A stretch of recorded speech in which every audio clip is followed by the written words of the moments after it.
stand. And Mr. Ambrose, will you please lead us?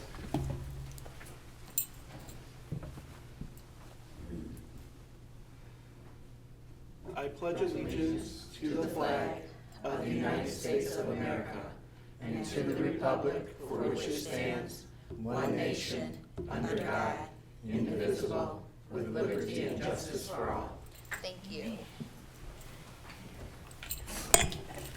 Mrs. Hines is running behind, so I've asked Mr. Cox to fill in and do roll for us, please. Certainly. Mr. Ambrose. Present. Ms. Abney Mitchell. Present. Dr. Weaver. Present. Ms. Hines, absent. Cox, present. Mr. Roshan. Present. Ms. May. Present. You have a quorum. Thank you very much. Next on our agenda is the superintendent search selection of finalists. I am going to turn it over to our partners from MLI, Mr. John Severi and Mrs. Sheila Ailes. Thank you. So we discussed how we're going to go about making your selection of finalists last night, but I'll just quickly review that. We'll give you the chance to go around and have you individually weigh in, speak to who it is that you would like to advance in this process, and to whatever extent you're comfortable doing so, speak to your why. And just a reminder too that as we do that, we never talk about why we're not selecting candidates. We never make critical comments about any of the candidates. So it's all focused on here's who I would like to advance, here's why I feel that they're worthy of being advanced in this process. Sheila and I will tally your responses, and then we'll kind of read back to you how many supported each of those candidates. And if it works out easily, it doesn't always, but sometimes the way it works out is pretty apparent then who has 4 or more board members in support, where there's already a quorum. You can make a motion in support of those candidates. Of course, there can be discussion, but ultimately you vote and you will have selected your finalists. Do you have any questions about that process? Okay, so in terms of the order and how you'd like to go about that, I'll leave that up to you, President May. All right, I usually make it pretty simple and ask who would like to start. Do we have anyone that's interested in starting?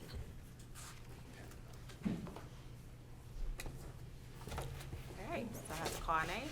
I'll be the first one to bite the bullet. Thank you. I would like to see Ms. Jackson come back for a second interview. And my second choice would be, my reason why I chose her is because when she came to the first interview, she was very invested in the Wayne Westland School District to the point where she knew where our buildings was at, what was going on, and especially with our elementary sports, because since that was a program that's not been around and made a lot of history yet, so I just figured that she was well grounded what was going on here in Wayne Westland, and she figured that her agenda would fit in with what we doing here. And the second person I chose was Dr. O'Feely, because he's already in the district, so he knows what's going on in the district, and his plan speaks to the need of the district.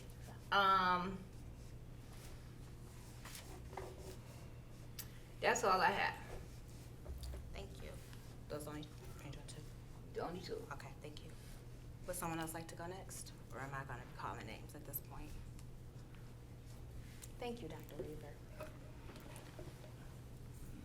The first one is Dr. Cost. My reasoning is that when we lost,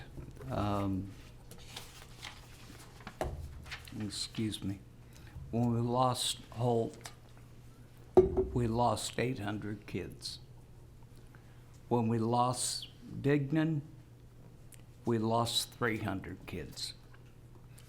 When we lost Jen Curry, we lost another 250 kids. that immediately left the district after they did. 1,350 kids, and that's 13,500,000 that we lost because of superintendent change. Secondly, Dr. Cost has been very successful, had a very successful year that has quieted our district, and not only quieted our district, but moved our district forward in several ways. The third is that Dr. Cost has listened to and responded to the needs of board members and quick to respond. And if she knows you're in the building and she's here in the building, she will seek us out just to talk to us. She has a great personality, and she would be my second or my first. Ms. Jackson would probably be my second choice to look at again. Her research of our district was impressive, and her general, all-in-all demeanor seemed to be pleasant. And that's all I have to say about her, but I will say better to keep the one we know. Thank you. Thank you, Dr. Weaver.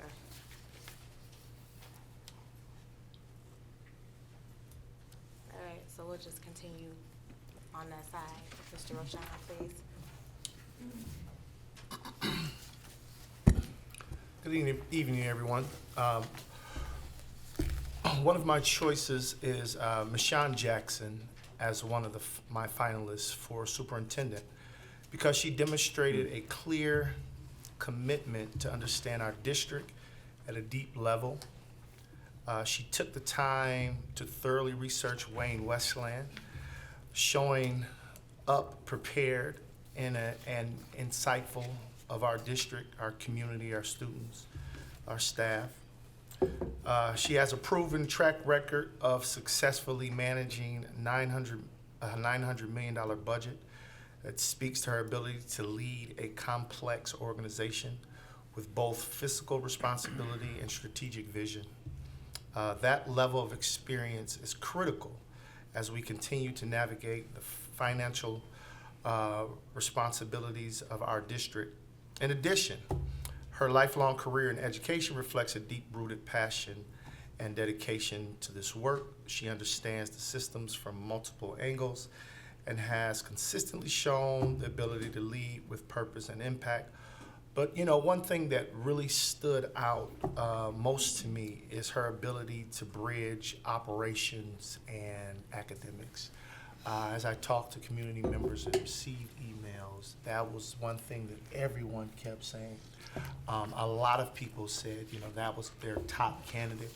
A lot of people said other candidates.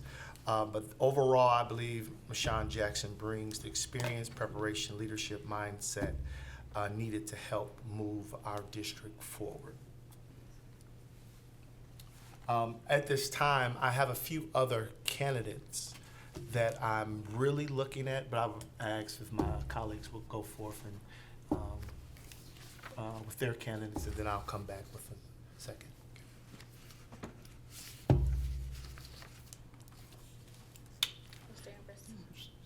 So to the chair, so what we're Yes. going to do is we're going to now abandon procedure and Well, do I it kind of looked differently? to John to see if we could, is that okay, or should we just continue with the plan of I- each person saying?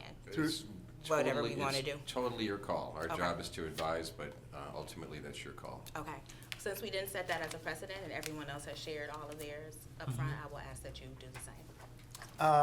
I'm not sure yet, so I don't, what would happen if that would be my only choice? And that's your only choice. That's okay. Okay.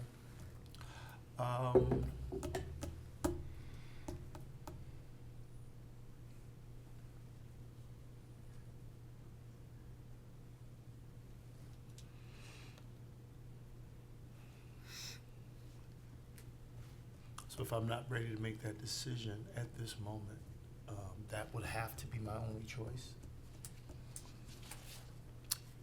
I'm gonna lean to the board as that decision, like, we make that decision as a board. Because we walked out of here with the understanding that we will all come back with our choices and we would share them. Yeah. So I don't think it's for me to say that, like, we're gonna not follow that process that we agreed to. Okay. Other board members, please feel free to chime in with what you're most comfortable with, because I don't want anyone to feel like the process was unfair to them, if that makes sense. Yeah, if we could have a discussion on that, Although we've just to already give had me, 2 board members share theirs, and had they had the opportunity to maybe think, they may not have shared theirs. I But totally don't know. understand. How do others feel Can about I that? ask, the rest of the board, I guess, a discussion on if you think it's okay for me to come back with a decision in a few moments? I'm sorry, What? go ahead.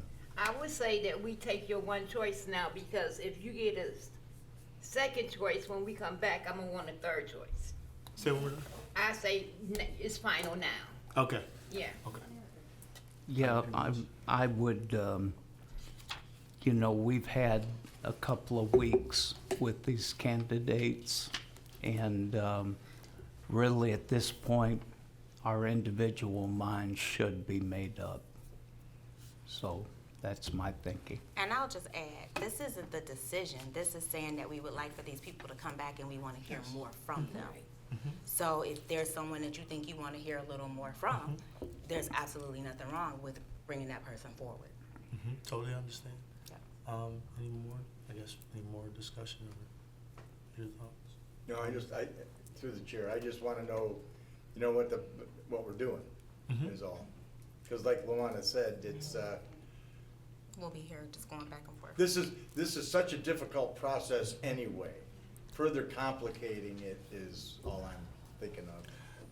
Totally understandable. I assume that maybe I wanted to hear my colleagues, but if we didn't set that precedent, that is fine.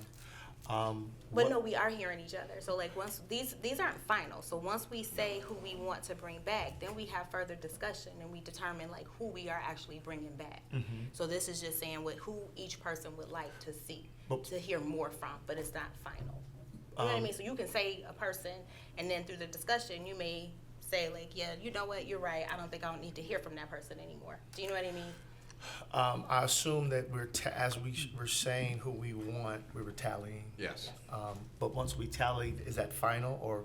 No, Nope. we still have to Okay. do a motion to vote and all of that. Yeah, That's what we're fine. advising is that for all of those who 4 or more of you weighed in on, that they would be included in a motion, but then the motion is followed by discussion. And so that certainly could lead to a different outcome. Understand, I don't want to prolong it too long. What I will do is, I want to go with Dr. Ofili because of his interview. Wanted to hear his plans, wanted to hear his interview. I think he answered some of the questions that I had, and I would like to hear more from him. So I will go with Dr. Ofili at this time. Thank you. Mr. Ambrose? If you would have asked me at the start of this whole process, my answers would actually be quite different. I was actually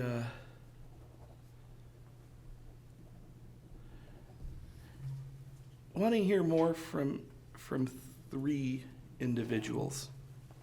The first one is Miss Jackson.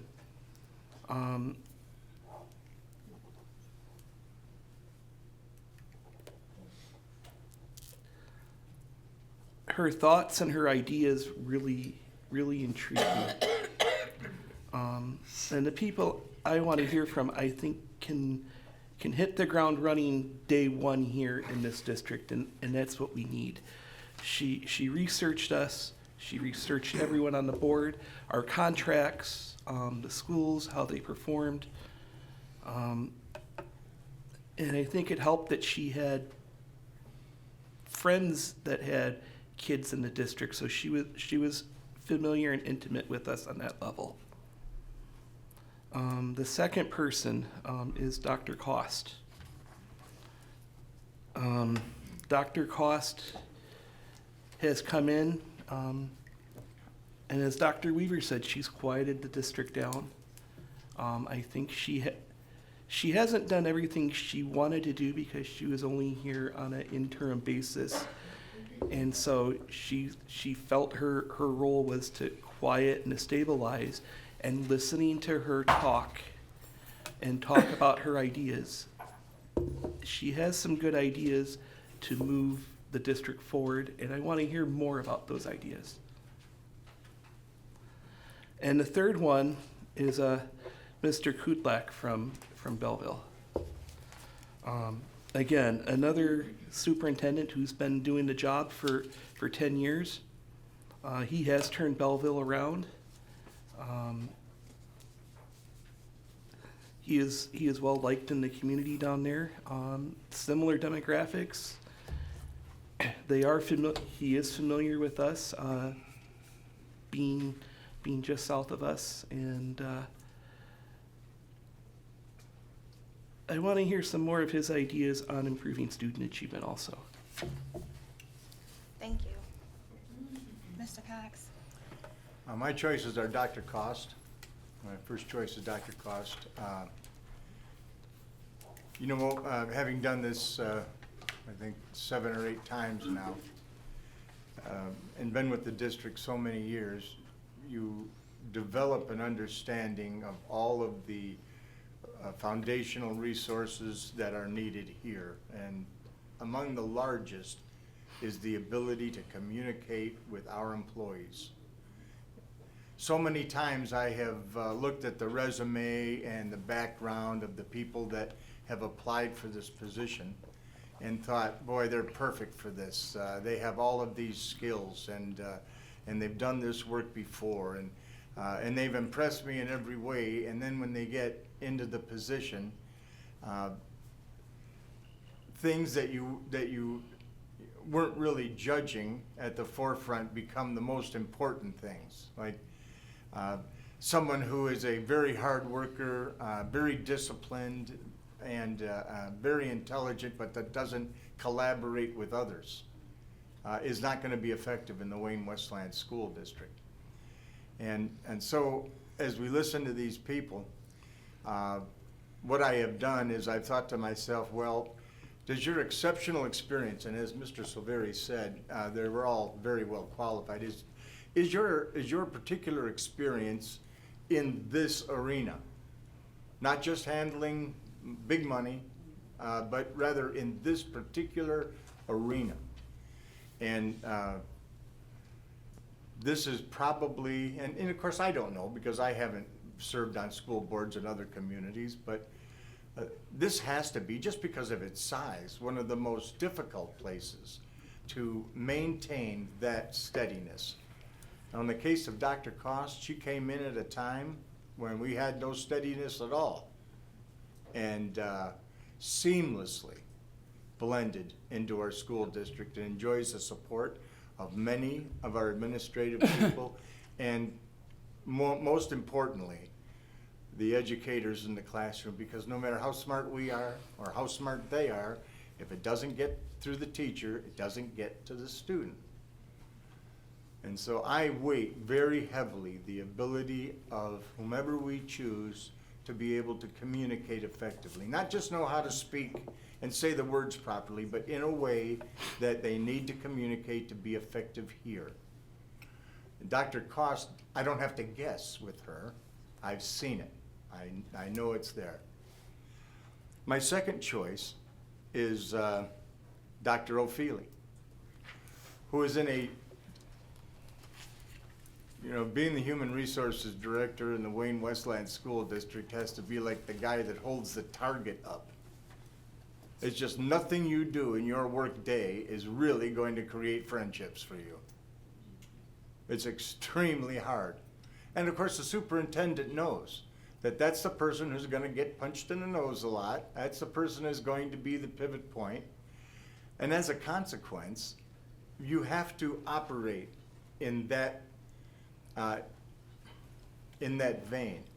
But I've been here for 4 years with Dr. O'Feely, and I know what he's got going on upstairs. And he's very gifted and kind of being held in a box where he's doing his job, but you're not really saying what he's capable of. So I think, as Mr. Silveri said, they're all so qualified, but it's about how you're going to function here, in my mind. So. Thank you. So I actually have a couple, and in no particular order. So I'd like to hear more from Pete Kulak. Some of the reasons why, looking at the candidate profile, so looking at demonstrates integrity and strong ethical standards in all actions and decisions. I appreciated his ability to be vulnerable and to share his mistake with the snow day and how he handled that, and honoring and owning that mistake and saying how he would fix it. In terms of being approachable, visible, and accessible to students, staff, families, and the community. He spoke heavily about knowing what's happening in the classrooms, not hearing about it, but being present, being in the buildings and in the classrooms. Our third profile component was around possessing strong financial acumen and ensuring the district's financial health, stability, and long-term sustainability. I really liked how he talked about prioritizing and not touching the classrooms and not touching teachers, and also the idea of zero-based budgeting, which would allow for the community to be a part of that process. Attracts, develops, and retains students and high-quality staff. Again, this kind of ties into a couple of different things that he said. Builds trust, or other parts of our profile, builds trust and fosters collaboration, teamwork, and consensus among diverse stakeholders. Really like the idea of the living room conversations and being willing to meet our families where they are and to dig deeper into some of the behavioral issues, the attendance issues, and also willing to hear what's good, what's bad, what's ugly about the district, and having a plan in advance, not waiting to build relationships when we need something from the community. Really love the idea of the biweekly meetings that he talked about with principals, and the understanding that leadership is coaching, so not being top down, but being willing to listen and to thought partner. Really appreciated hearing him talk about not wanting yes people, but wanting to be challenged, wanting to hear if an idea was good or bad, or other ways to improve an idea. He also has a proven track record with Van Buren Schools. One of the other things that we have on here is to be deeply student-centered, consistently placing students at the forefront of decision-making. And I think he talked about that through his entire interview, recognizing the varying needs of students and circumstances of children, and those things having to be taken into consideration. But it doesn't mean that you lower expectations. It also doesn't mean that you do not keep a safe environment. The last thing that I appreciated hearing him talk about was being a chief people officer. And so I would just like to hear more from him in regards to how he would implement some of the things that he talked about in Wayne Westland. Another one that I have would be Mrs. Mayshawn Jackson. Again, many of the reasons that my colleagues that have mentioned her shared. Also, I'm sorry, let me pause I'll say that for the end. In terms of the candidate profile, is approachable, visible, and accessible to students, staff, families, and the community. Love the idea again of listening tours and listening to her talk about the time when they were talking about closing a school and how they had to backtrack, they had to pivot because they didn't have all the data, all the information that they needed, but they listened to what the community said, what the stakeholders said, and they were willing to say, hey, we need to change this, right? Also, treating individuals with dignity and respect. She talked a lot, and leading with kindness, empathy, professionalism, and authenticity. She talked a lot about just how to be nice and that you have to be nice. That's really what it's about. Building trust, collaboration, teamwork, consensus among diverse stakeholders. Again, her community meetings that she talked about. And then maintains a whole child focus, supporting the academic, social, and emotional development of every student. When she talked about wraparound services for students while maintaining a safe environment. So the question around the risk assessment and what that looked like and what the process was, and at the same time saying that while we have to keep the environment safe, we still have to get this child some help. So I would love to hear more from her. She also talked about leadership and coaching, or leadership is coaching. And another piece that I appreciated hearing about was not just the research she did on the district, but when there's a situation, how she researched. So when she gave the example of the property and the property wanting to be purchased, and how she didn't just say, oh, it's $300,000 on the table, let's take it. She did research, and she was able to get the district more money. And the willingness to push back on vendors, to say like, hey, this is how much money we have, this is what we're working with, not just, okay, this is how much it's going to be. So those were pieces that I appreciated hearing, and I'd like to hear more from her. I do have a third candidate that I would like to hear more from, and that would be Dr. O'Feely. And one of the reasons why is his commitment to the district. He has, is some of the things that Mr. Cox shared in terms of being HR, being the face of some things, taking some hits. Some may be warranted, some may be not warranted, but he's still here, and he showed that he's committed to be here. And so I would like to hear more from him. I liked how he talked about honoring the current work, but also shared ways to enhance and build upon that. He shared measurable outcomes for assessing the curriculum and, for assessing culture and climate. When I look at the profile, just to name a few things, attracts, develops, and retains students and high-quality staff. He talked about his experience in Birmingham with not only increasing enrollment, but increasing student achievement, so I would like to hear more about that. Is deeply student-centered, consistently placing students at the forefront of decision-making. Talked about being willing to make those difficult decisions and gave a couple of examples. Builds trust, foster collaboration, teamwork, and consensus among diverse stakeholders. I liked how he talked about the parent academies and a task force. I also appreciated him sharing errors that he made and what he learned from negotiating, and the importance of having two-way communication. And finally, maintains a whole child focus, supporting the academic, social, and emotional development of every student, where he talked about the varying needs of kids and having a solid understanding of the MTSS process. So those are my three. Question? I'm not sure this is even appropriate, but where is Mrs. Hines?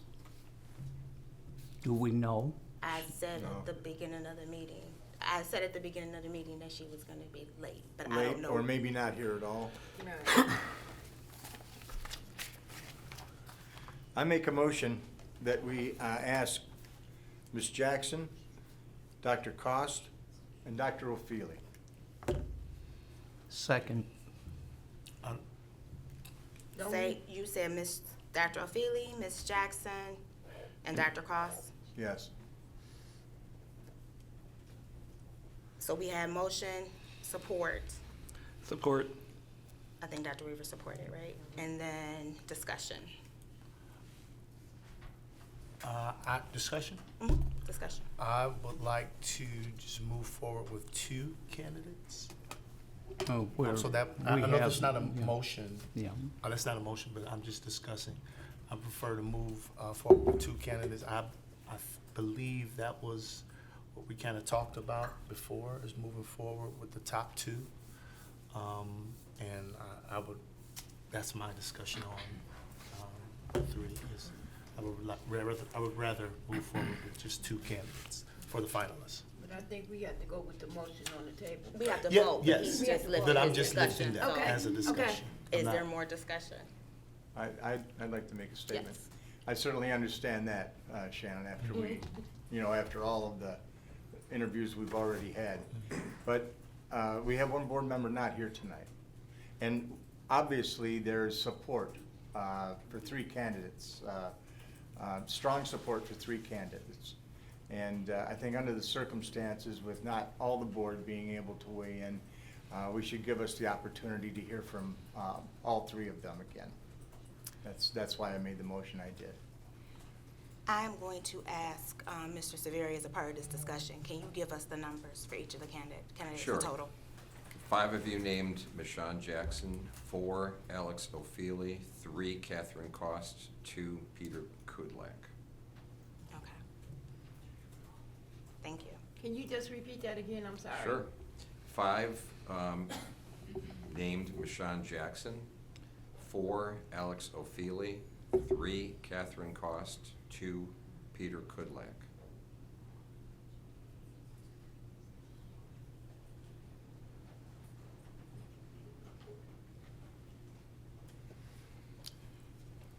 If there's no other discussion, I'm going to, are you raising your hand for discussion, Dr. Weaver?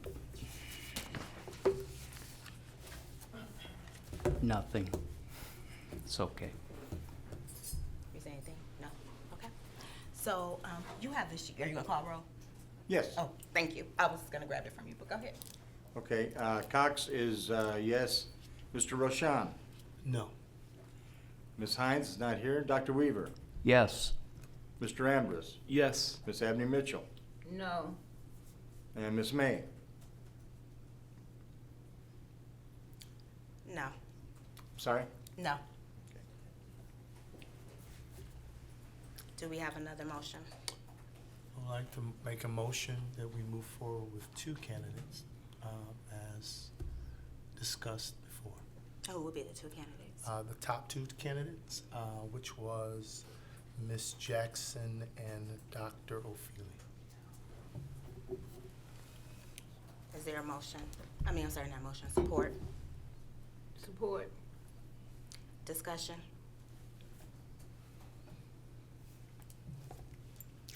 I know that I was the one that, and a couple more voted for Catherine Cost or nominated. I really feel like she needs to be in the discussion. Stopping or cutting her off at this point, in my view, would be a mistake. And as much as I am loath to do an extra night to do 3 candidates, I'm thinking it's going to have to be. Thank you. Any other discussion?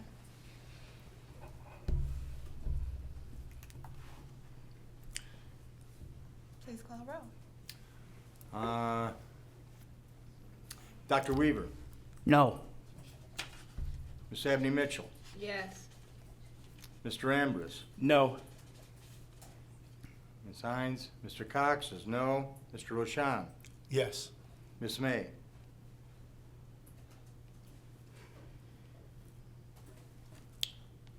No. Okay, motion fails. I'd like to make a motion that we look at 2 candidates, Dr. Cost and Ms. Jackson. Second. Discussion?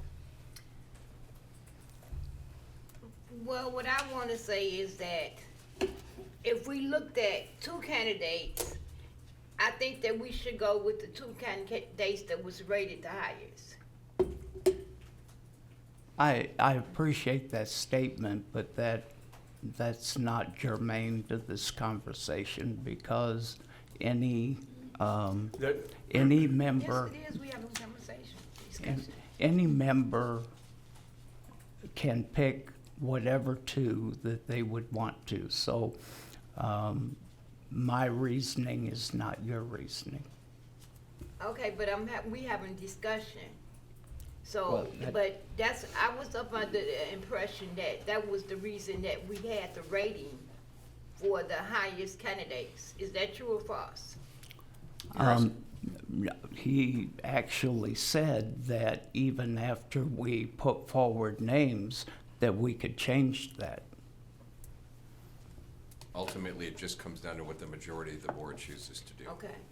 Your initial voicing of support for various candidates was just to get that out on the table so that everybody understood and you knew what your fellow board members were thinking. At this point, it just comes down to what a majority of the board chooses to do, having heard Okay. from everybody. Were you gonna say something, Mr. Cox? No, Thank you. no. Well, yes, I guess I am gonna say something. I continue to believe that, it's not that much of an inconvenience considering all of the work that's been done, some of it in this room, most of it at, Mr. Silveri's office, to see 3 candidates again. And, if it was the entire board's decision not to, I would certainly live with that and move on, but we've got one person just not here with the most important decision that the Board of Education ever makes. And, you know, nothing against her, I know this happens, it's happened to everybody. But what we're doing is, as soon as we're done with this meeting, Mr. Silveri is gonna call the people that we choose, and we will therefore be precluded from ever talking to the other person. Cutting ourselves off for no reason whatever, other than we don't want another 1.5-hour meeting. Considering what's at stake, it doesn't seem too much to ask. So what I will add is, for me, is not that I don't want another 1-hour meeting. That just was not a person that I wanted to hear more from. I have my reasons why I don't feel like it needs to be stated here. One of the things that I will lift, though, is interim is a short term. It doesn't guarantee a position. It doesn't guarantee an interview. And so that is where I stand with it in terms of where I sit in terms of like, hey, I don't necessarily need to hear from this third person. But it's not about the extra night. Well, you know, I agree with Mr. Cox, and I trust our seasoned board members. I have said it in the past, I said it last night, and I will continue to say it. And he has some very valid points. And I do agree that Dr. Cost came in here with boots on the ground and been kicking ever since. I agree with that. So it's not about the extra hour for me. Cause that hour gonna go past and I ain't gonna even know what I did with it anyway. So, instead of spending an hour here debating this, I would go back to your first motion. Okay, then through the chair, then you'd have to vote no on this one. Okay. And then you can make the motion. Okay, And I want you to know, it's not about me thinking that my colleagues aren't interested in the 1.5. It's more about giving someone I've served for 10 years with on the Board of Education who might be going through something that she just can't be here right now, the opportunity to look at everybody and you are again. absolutely right. You're right. That It's about fairness. piece- For me, it's about fairness to You are absolutely her. right. You are absolutely right, because she's usually here. Okay, so are we gonna vote on this motion? Yep. Dr. Weaver, on the motion that you made, how do you vote? It was This actually the motion that Well, This was- Mr. we have to Roshon deal with made. your motion and my second Nope. first. We did that already. We This did that is, already, it failed. This Oh, is Mr. okay, sorry, I Roshon's must motion. have been getting a cookie or something. No, it's your motion. It's still, All right, it's still and I fair. did- Oh, yes, it Oh. is Weaver's for the We have two. not voted on that, we have to vote on it. Yes. Oh, Sorry about okay. that. So this is your All two. Dr. Yes. Weaver, Yes. Cox is gonna be yes, even though it's gonna fail. Mr. Ambrose, No. Mr. Roshon, No. Ms. Abney Mitchell, No. Ms. Hines absent, Ms. May. No. God. This isn't unusual, by the way. But no, but we just agreed that we weren't gonna we knew that motion wasn't gonna pass, because we're gonna make another motion Right, right, that we're right. voting on, so So that's go- why. So I'd like to make a motion that we bring back for a second interview, Dr. Cost, Dr. O'Feely, and Ms. Jackson. Second. Discussion? Call roll, please. Oh, I want to have a discussion. Okay. And I think that this is absolutely the right choice, but I don't know. Maybe that's not for the board table, because our board member is not here. But on the same night that we made these choices, she wasn't here.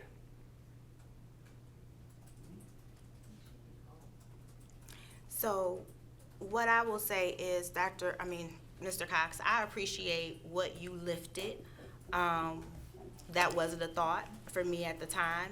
I don't know what our board members' selection would have been. I can also appreciate the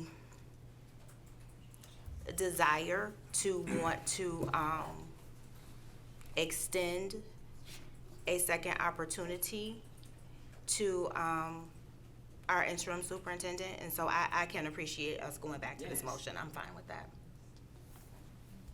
Would you like me to call roll? Please. Ms. Abney I keep Mitchell. forgetting. Yes. Mr. Ambers. Yes. Ms. Hines absent. Dr. Weaver. Yes. Ms. May. Yes. Mr. Roshan. Yes. And Cox is also yes. So we're back to So- you. so- So now we know that our finalists are Dr. Koss, Mrs. Jackson, and Dr. O'Feely. Yes. So now we need to discuss the third night, because we have 2 nights already established. So, yes, we do. Yes, we do. So, that throws our timeline a little bit out of whack, but we had talked about that possibility, and as we said to you, if there's a need to, we simply have to adjust, right? The most important thing is that you have the people still in the process that need to still be in the process, in your view, right? And through the chair to Mr. Silveri, I'm not sure this can happen, but could we start early and hear all 3 in one night? Well, let me, don't be stealing my thunder, Mr. Okay, all right, Dr. Weaver. all right. So, Sheila and I have spent some time exploring, because we were anticipating this could happen, right? We didn't know that it would, but we anticipated that it could. So we talked about various options and how to attack this. One would simply be to add a third day. You come back on the third night to do an interview. We have those stakeholder meetings. That's a lot to ask of anybody. It's a lot to ask of you. But when you consider the stakeholders who would be given the opportunity to participate in question and answer sessions, 3 days is a lot, right? So we're not in love with that idea. We'll just share that. Plus, even in terms of the calendar, as it stands right now, you've got some activities taking place on the following day, on the Thursday, and the next day is a getaway day before you start a break, and we don't want to even think about touching that day. So it's also a bit of a shorter week when you think of it that way. So let me just share what we're recommending to you, but we can have discussion. And we're not saying that this is set in stone by any means. Ultimately, you're the ones who need to make the final call. So what we're suggesting is that on March 24th, that we conduct a meet and greet, the district tours on that day from 12 o'clock to 3 o'clock on the 24th, followed by the stakeholder question and answer sessions for each of the candidates. Now, this is where it gets tricky. So this is what we're going to suggest. Instead of 3 days, the schedule that we've kind of mapped out would work like this. So bear in mind, all 3 of the finalists would be in the district in the morning of the 24th. Rearrange a schedule. We'll come back to that in a minute, by the way, in a few minutes. But we work out a schedule to where we would have them going in, not all at the same time, but going to different schools, and we have folks taking them around to see the schools and have a chance to interact. That would be followed by the stakeholder meeting, so all 3 in the district. And what we've tentatively mapped out is from 12:45 to 2:45. We have an opportunity for administrators in the district to provide questions, hear responses. All three of the candidates during that time would have a 40-minute time slot each. So over a 2-hour period for administrators, they'd have one candidate present for 40 minutes of that, another for another 40, and then the third for the final 40. 3 to 5 o'clock, we would replicate that, do that for staff. That's all staff, all in any. And then 5:15 to 7:15, we would do the same for parents and community members. But we realize that there may be reasons that administrators can't get to that 12:45 to 2:45 time, or not all of it. Same thing might apply to staff. For example, we know that with elementaries, they don't dismiss until 4. There's no way they could be there for 3 o'clock, so that's disadvantaging them. But the idea would be, normally you don't get tons of people coming for the parent and community meetings. So the 5:15 to 7:15 time, even though it would be designated for parents and community, we'd make clear that it's also open to anybody else who couldn't come to the previous meetings to be present. So there would be an opportunity for all of those stakeholders to be present. And again, each of those 2-hour blocks of time would consist of each of the candidates taking 40 minutes to answer questions. So they'd start with the district tour, and then they would conduct those meetings all in one day. And that day's the 24th. That would be the 24th. That's what, again, we're suggesting. 25th, again, all 3 people would be back. We're suggesting on that day, we start with a meet and greet from 4 to 6 o'clock. Remember, that's just literally an open house. All 3 candidates in the same large space. Anybody who would like to come in and interact with them, just get a chance to have a personal conversation and then provide feedback to the board. They have that opportunity to. I'm sorry, what was the time again on that one? That would be 4 to 6. Okay. And that would be followed then by interviews. And the tentative schedule we mapped out, we talked about these interviews being 80 minutes before, 60 minutes for questions, roughly a breakdown, and 20 for a presentation. We're going to shrink that down just by 5 minutes. The 5 minutes gains us a little bit of time, and we don't think it's going to really take away from the interview, right? And candidates will know that ahead of time, by the way. We'll tell them exactly what to expect, and it's their responsibility to kind of master the timing of it, right, and accomplish everything within that time. So the tentative time schedule we've worked out is 6 to 7:15 for the first interview. Now remember, what we're going to do is have the subsequent candidates come earlier so that they're on hand. If the first interview doesn't go the full 75 minutes, we'd be ready to start earlier. If everybody took the full time, I'm going to tell you it would look like this. 6 to 7:15 for the first interview, 7:25 to 8:40 for the second, 8:50 to 10:05 for the third. But then again, that's assuming that every single interview goes the full 75 minutes. Whether they do or not is another story. So chances are they probably wouldn't, and you'd be ending a little bit earlier than that. So you're talking about roughly a 4-hour period of time, which isn't too much longer than you've been doing these other nights anyway. And if you include the first night when you came for a 5 o'clock meeting and then conducted 2 more interviews, I think you were here longer than 4 hours that night. So we think that's manageable. Could I make a privileged statement at this point? Sure, Dr. Weaver. I just want to say, and I always say things that probably will get me in trouble, but through this whole process, we've only had 3 administrators show up. And I gotta say that I'm very concerned about that. This is their boss we're talking about.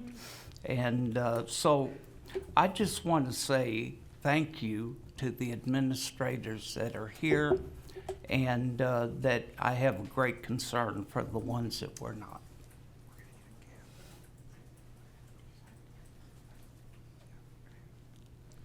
So with the proposed schedule, are there any questions or concerns from board members?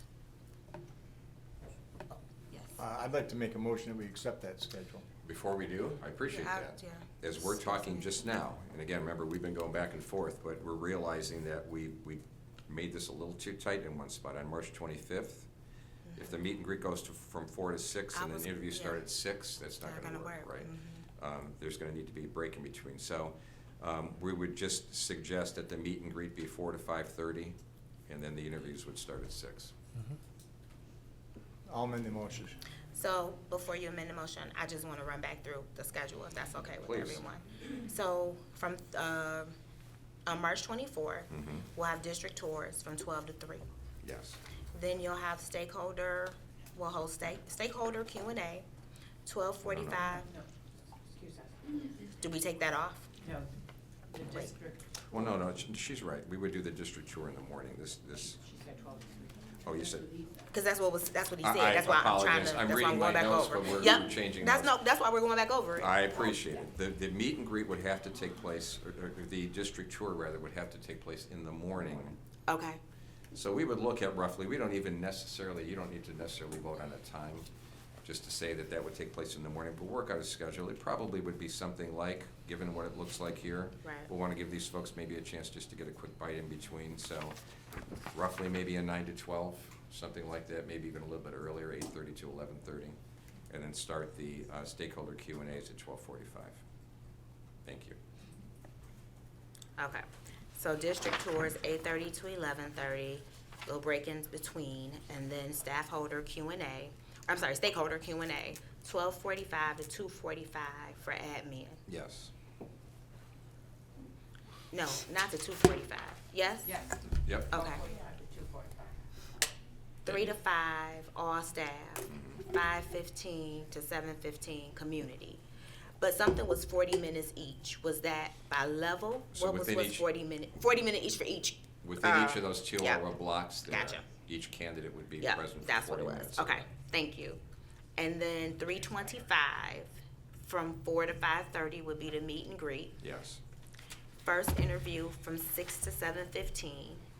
Second interview 7:15 to 8:40. 7:25 to 8:40, we give you a break, What did I say? because we're so kind. I said 7.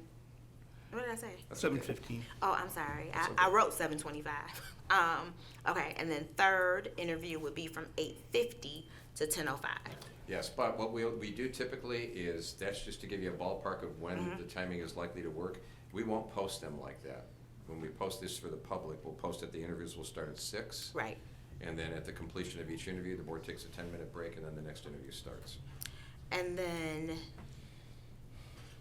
okay, we can vote on this, and then I just have some logistical questions. Does anybody else have any questions? Everybody's good on this? Dr. Weaver, you leaned No. in? Okay. I have my back to you. Anything? You're good? No. Ms. Abney Mitchell? So, the district tour, she said 8:30 to 11:30, but I got 9 to 12. We don't have a set time. Oh. It's You just, don't have to. It'll just be in the morning. It'll be in that ballpark We'll of time. work with the schools to find out the So times that who are will best be for them. leading those tours? that's the We'll- logistical part. Let's vote on We'll come to that the next. schedule, yeah. We'll talk about that. Well, before we vote, I would just like to have, whoever is available, especially at the meet and greet that's being held on the 24th, the 25th, to at least have 1 or 2 board members available, not just to talk about who they support, and just to be here, with the stakeholders in the room, available, even on the tour, Just have to be careful that, okay, we don't violate Open Meetings Act, okay. so limit the number of board members that are present. Right, I said 1 to 2, yes, yeah. 1 to 2. Yeah, we're prepared We'll to, work with that. that's something that we need to discuss and make decisions on as well here. Okay, Once we okay, get the schedule down, then we talk about that part of it as well. okay. Yep. I'd like to second Mr. Cox's motion. Thank you.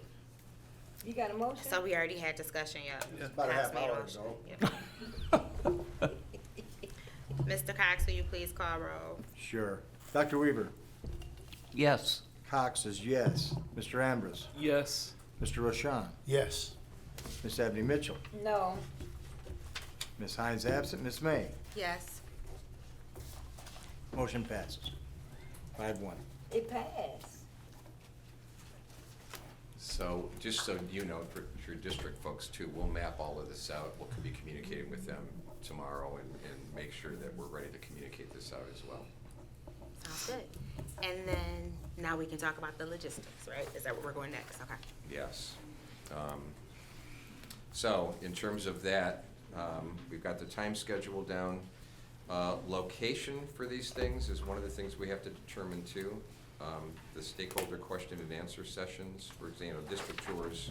Well, we'll start with locations. Stakeholder question and answer sessions, best location. I would submit the Barrissey Center. Probably, yeah. Yeah. Is it, we have to make sure it's available, it should be, maybe available? If available, Barrissey Center. I'm Yeah, looking at Kim, because I didn't know, you're, Do you want me to look right now? oh, no, I didn't know if you were, but I'm okay if you're not. No, but I can. I was taking minutes, but I can definitely. Take minutes, don't, no. Right now, we're gonna say tentatively the Barrissey Center. That would be our first choice if it's Yeah. available. And that's March 24th. That's the 24th, right? Okay. And then, the meet and greet, ideally, I would say, it would be someplace very close. If the interviews are gonna start that day at 6 o'clock and the meet and greet stops at 5:30, we don't want a long drive for the candidate to get from one place to the other. I'm thinking the Barrissey Center. Barrissey Just keep Center. it all I there. agree with that, yes. Right next door? Just do Yeah, it all 'cause it's there, right next door. everything we can. Then you don't have to be moving Again, from place to place. availability, if it's not available, we'll talk about alternatives. Okay. Okay, and then let's talk a little bit more then about the district tours, and I will tell you that, so with a district this large, first of all, we would map out a schedule where, with 3 finalists, in fact, you may be able to pull it off to where every school gets visited by one of the finalists, right, but we would separate them. They wouldn't necessarily have to go to all the same building, right, and the time wouldn't permit them to be able to. Could be a bit of overlap, but, so we'd have to work out that schedule, which we'll be able to do. The question would be who's gonna shepherd them around. This is where I'll just tell you, districts have done this in many different ways in the past. They just have, so it's gonna come down to your choice. What I'll share is that there have been districts who have had no more than 2 board members, for example, kind of be responsible for taking the candidates around the district and showing them around, and then sharing their feedback with their fellow board members and what they saw and heard and observed. Some have relied on district administrators to do that. I say district, not necessarily district level, administrators within the district to do that. One option that I've seen, not as frequently, but that I like a lot, I'll just say, that's my preference, is you get high school students involved. And you have high school students who lead the candidates around. And what you can certainly do is get a staff member, you know, it doesn't necessarily have to be an administrator, but a staff member who's gonna go along with them. And maybe it could even be kind of the driver, but the students would then be responsible for really kind of leading the candidates around. And it could also give feedback from a student's perspective on what they saw and heard. Dr. Weaver? I just want to make myself available, even though I do work, my schedule is pliable at times, so I'd like to submit my name. So we need to first decide if we want to do students or board members or both, correct? Yes. Because we If I didn't get may. there yet. Yep.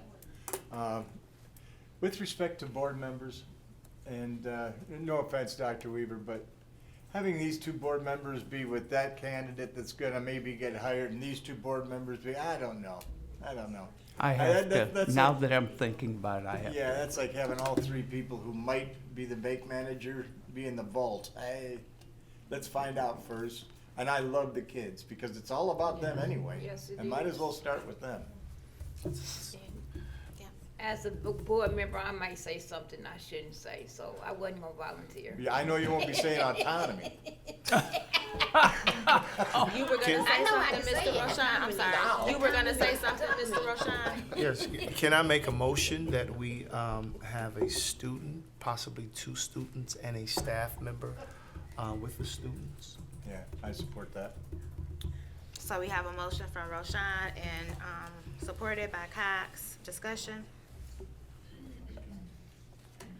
Mr. Cox, will you please call roll? Yes. Cox is yes. Mr. Roshan? Yes. Ms. Hines is absent. Dr. Weaver? Yes, Mr. Ambrose? Yes. Ms. Ebony Mitchell? I'm confused.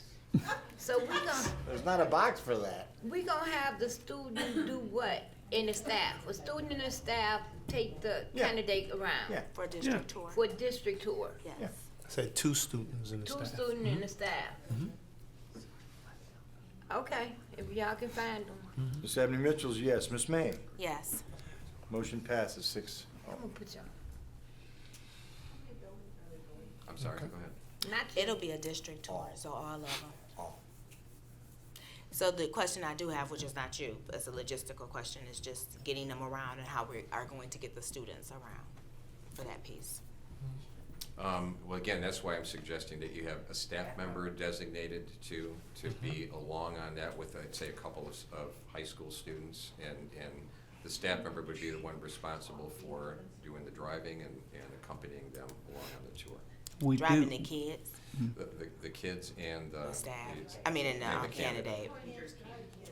I was about to say, we can't drive kids. Is that a policy that you can't do that? But Do we we could still use have the the district, transits? district vans. So that's why I was like, this is logistic that we just need to figure that part out. Well, so that's a, Transportation drives the district vans, but I don't know that we would have 3 available that day. So we'll have to look into that. Okay, Okay. so We we'll, would have to see if we have drivers available well, during that's an that important, time. I appreciate you folks sharing that. Yeah, that's certainly a wrinkle that we have to consider, right? I got a comment. Yes. So why we just can't use the student, if they go to the high school, have the 2 students that's gonna give them a tour of their high school available? And then as they Two get at to each school, have the student already there, ready to, you know, if they go to elementary school, we might have to use a 5th grader. They more familiar with that school than a high schooler that's in high school now. So why don't we just use the students that's already in the building? I like it. Yeah. There's no reason we can't. Yeah, great suggestion. So in that case, you could have a staff member. that drives the candidate around. Drive the Yep. candidates, because the candidates don't know where they're going for the most part, right? And then, but And we I- wouldn't, I- they shouldn't I- walk in cold anyway. But I So- like the idea, you could have a student at each of the places they'll be visiting, ready to greet them, show them the building, Or maybe 2 students, or maybe a couple, sure. who greet them at the door. Right. Yeah. Welcome them. It's a very nice invite idea. them. I'm gonna bring Yeah. that up. Who's So- before them when they're in elementary school? And a staff. So the question that I do have, we have 2 internal candidates. I know we stick to the process, correct? Yes. So it would be the exact same process as if they were not internal candidates, correct? Right, and I know that's a bit of a wrinkle too, but we've run across it before, and our rule of thumb typically is that we want this to be an equitable process, right? And so it's important that we put all candidates through the same steps. Yep. Okay. Yes. So, cause somebody just had a question. So at the elementary level, can maybe we have like the 5th grader? Oh, sure. And the parent?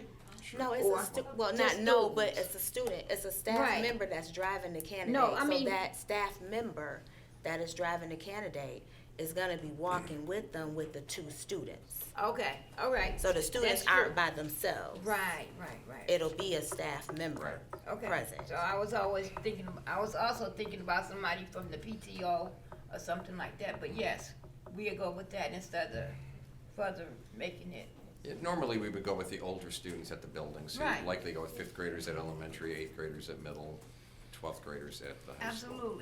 Absolutely. But, you know, we'll work with your folks and with the administrators in the buildings too, and they're gonna be able to help us identify the kids who will be best suited to do this for us. And we Right. have an administrator that's, I'm kinda putting you on the spot, Mrs. Pringle, but I know that's your group, so you will help.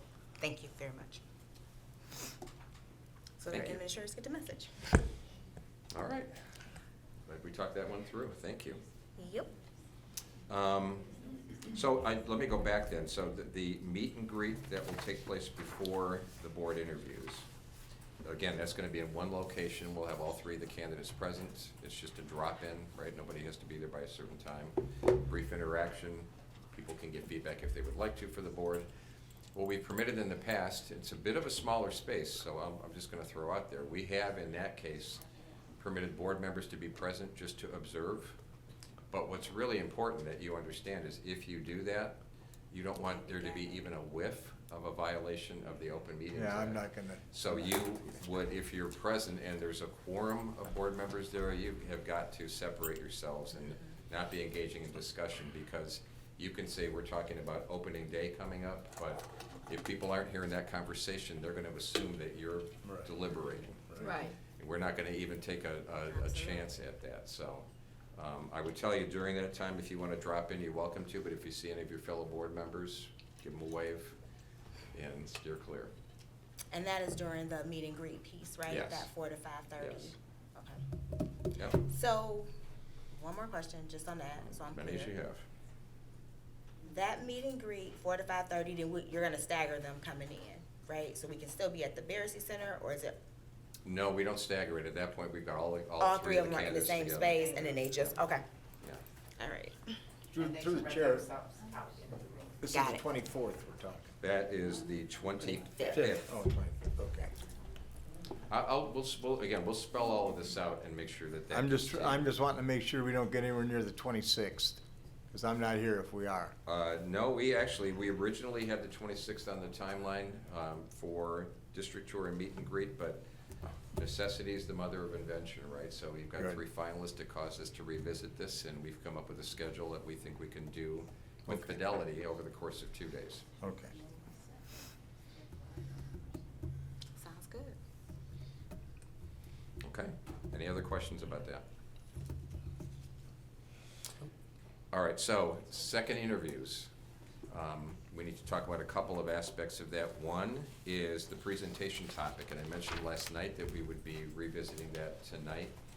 And we want to pick that topic tonight because when we call the 3 finalists at the end of this meeting, to give them plenty of time to start to prep for that and get it ready, we want to let them know what that topic is.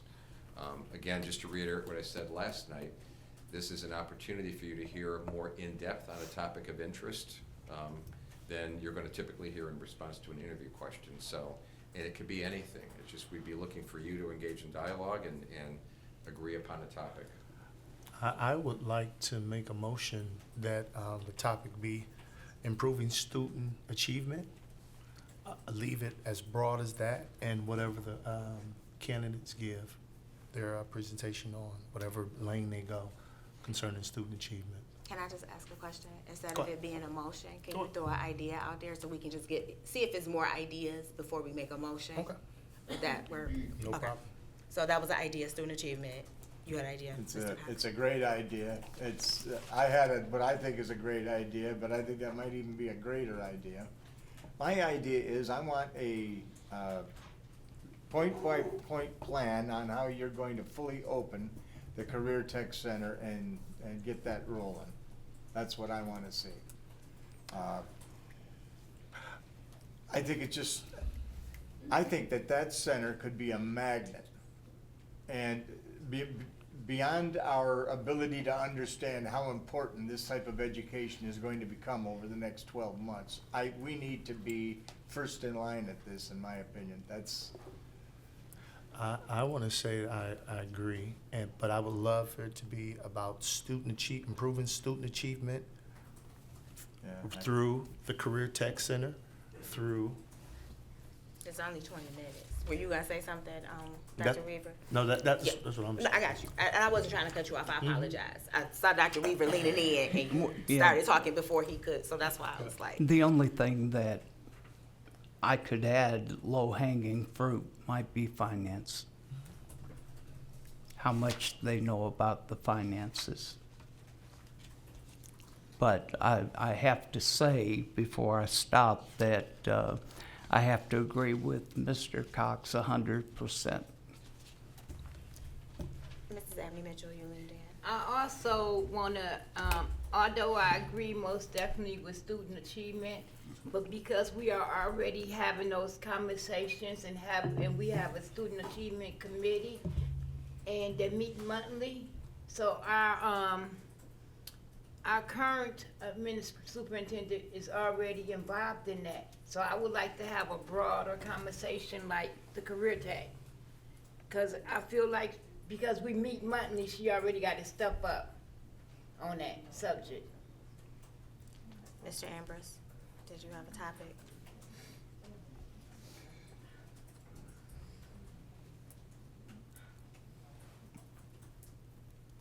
I want to hear how they plan to grow the district.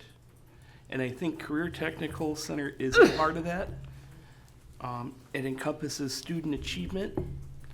It encompasses getting our finances under control, because without that growth, our dollars are continually going to shrink.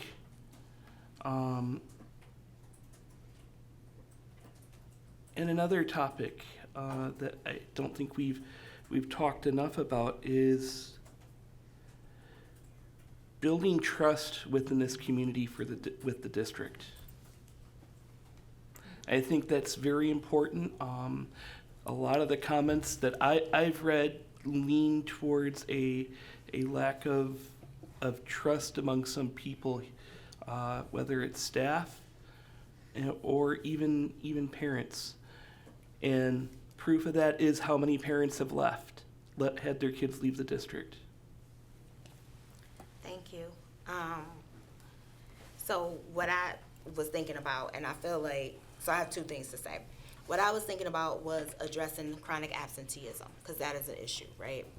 But I like the idea of how to grow the district, and maybe under that having some touch points for that. So it's how to grow the district, but also addressing building trust, the finance, chronic absenteeism, the CTC program, which I think falls under how to grow the district, but we can put that as a pinpoint, right? And I don't know if that's too much for 20 minutes, but I'm just wondering, yeah, so I would like to hear the feedback, but those are all things that I think are important, and maybe it's just how to grow the district and see what they touch on, what they hit on. What are you guys, what are your thoughts? I agree. Oh, go ahead. I was gonna make a motion. Oh, please. Because Because I think we're. the more talking we do, The more stuff the we more do. good ideas we're gonna come up with. We're not Right. gonna run out of them. Right. And if we really want to hear a person's succinct plan, we have to concentrate on one thing. They That's can't right. be playing baseball and golf at the same time. The career tech, as Mr. Ambrose said, is the best chance that we have for increasing enrollment and bringing attention, positive attention to our district, in my opinion. And I would really like to see their plan, because it's sitting over there like doing nothing at a time when we really needed to be doing something. And I want to hear a plan on it. So I'm going to make a motion that we ask them to talk specifically about how we can make our Career Technical Center the focus in the region for trade school education. I will second that. Discussion? So I don't dislike it. This is where my struggle is, and I'm gonna get there, but I just wanna express this, right? CTC is, that is a very viable program, and we can do so much more with that program. But I also think about the fact that we're K-12, and when I think about some of the feedback we heard from some of the teachers to say like, hey, I didn't hear any touch points on elementary, right? And so as we're talking about how to grow the district, we need the babies to come in here and matriculate up to get to the CTC program. So I don't wanna leave that component out, because I think that's a huge component when you talk about how to grow the district. So I don't have an answer per se, but I just wanted to, Can I, Yeah, through the chair, to absolutely. Mr. Silveri? Everybody's got a point. Is 20 minutes enough time to do more than one thing, especially when the one thing is this big? Well, you know, it's, of course, they're meaty topics, and somebody could easily take more than 20 minutes. But there are times as a superintendent, you have a limited time to make your case and share information. And That's so your job. it's not unfair, I think, to also say, you know, you've got this much time. It forces you to prioritize a bit too. You can't be all over the place. You've got to be very targeted in your response. They'll know ahead of time too, so they're going to have plenty of time to think it through, know what the time frame is. So I think it's okay. It just depends where you want to go. I'll as an example, how to grow the district, right? I assume you're talking about enrollment, but not necessarily just that, Everything. just broadly. Just Okay. broadly. Yeah, that's a huge topic, and you could argue 20 minutes isn't nearly enough time, but on the other hand, forces you to hit the high points. Right. What are those really kind of high impact things that you think you could do? You've got a limited time to hit on those, and so during that time, that's what you would do. It could be insightful to hear, given the limitations, what do each of them elevate as being most important on that topic? Because, yeah. That could be revealing. And maybe it's how to move the district forward versus grow the district. And also maybe thinking about the questions that board members, that the candidates ask at the end of board members, at the end of their interview, right? Just about all of them ask, like, what were priorities? You're right. For the board. So you have that information because you asked that question. So do they build up on that? That, to me, that's telling in itself. Because did you really listen to the board or did you not listen to the board when you asked that question? So I think it can be done. And maybe it's the focus of, like, I don't know, they could organize it by a grade span if they wanted to. What it would look like at elementary, what it would look like at middle school, what it would look like at high school. I would think a comprehensive presentation would include that. But I do think, am I wrong, did you have a motion on the table for? We did. Yes. We were just Yeah, talking. we're in We were in discussion. discussion. Um, I'm sorry. I'm sorry. Nope, go ahead.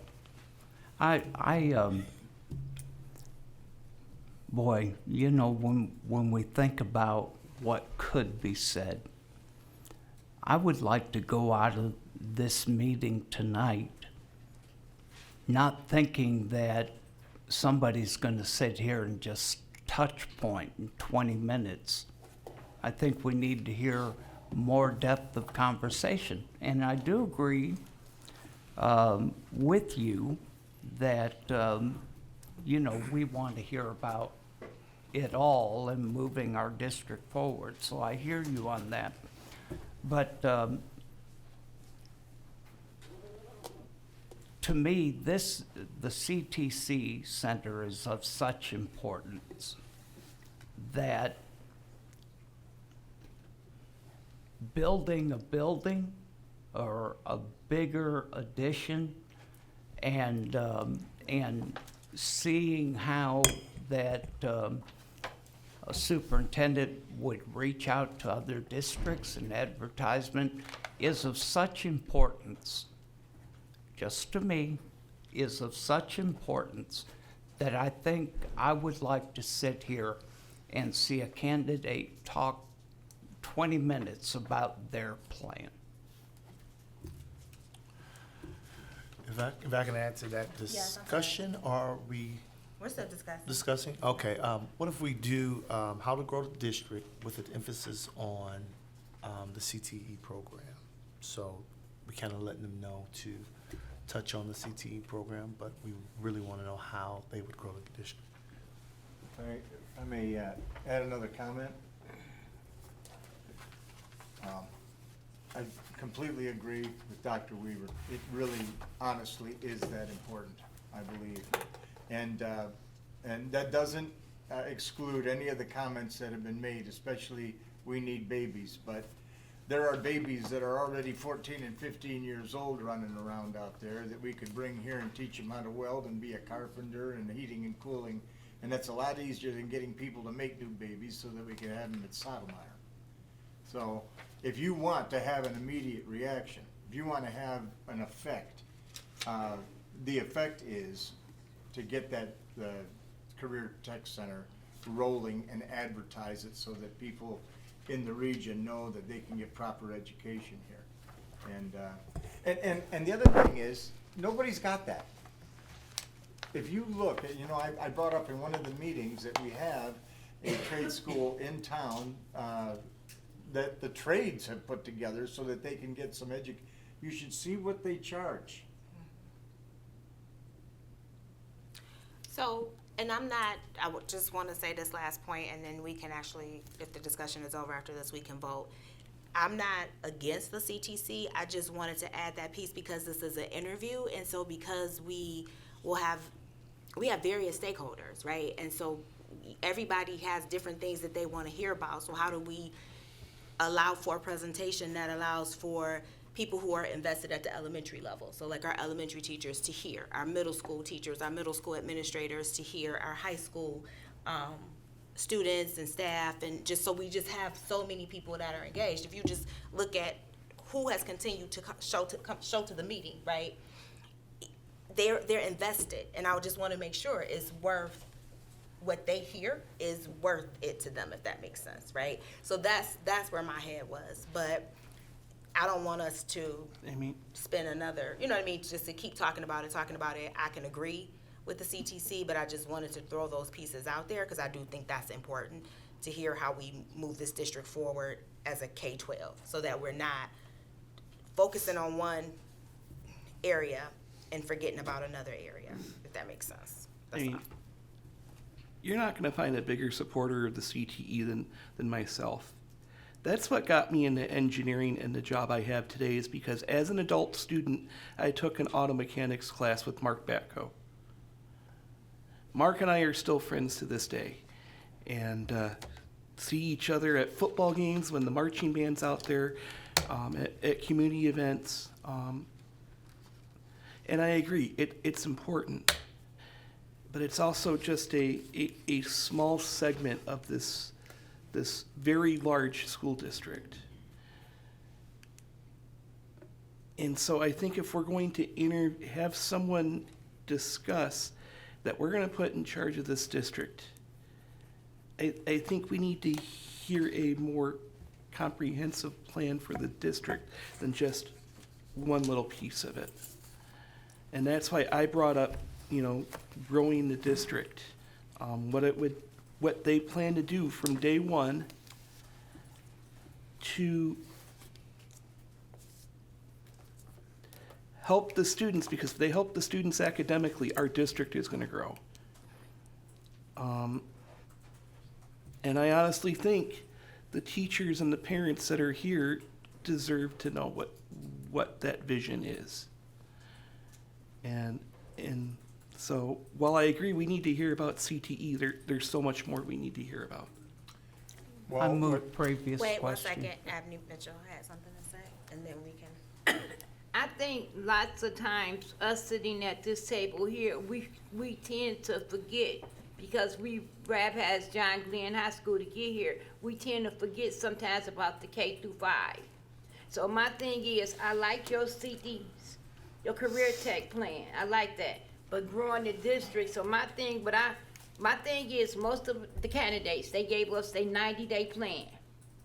They boots on the ground. So why not have them do a presentation of how they gonna develop the district?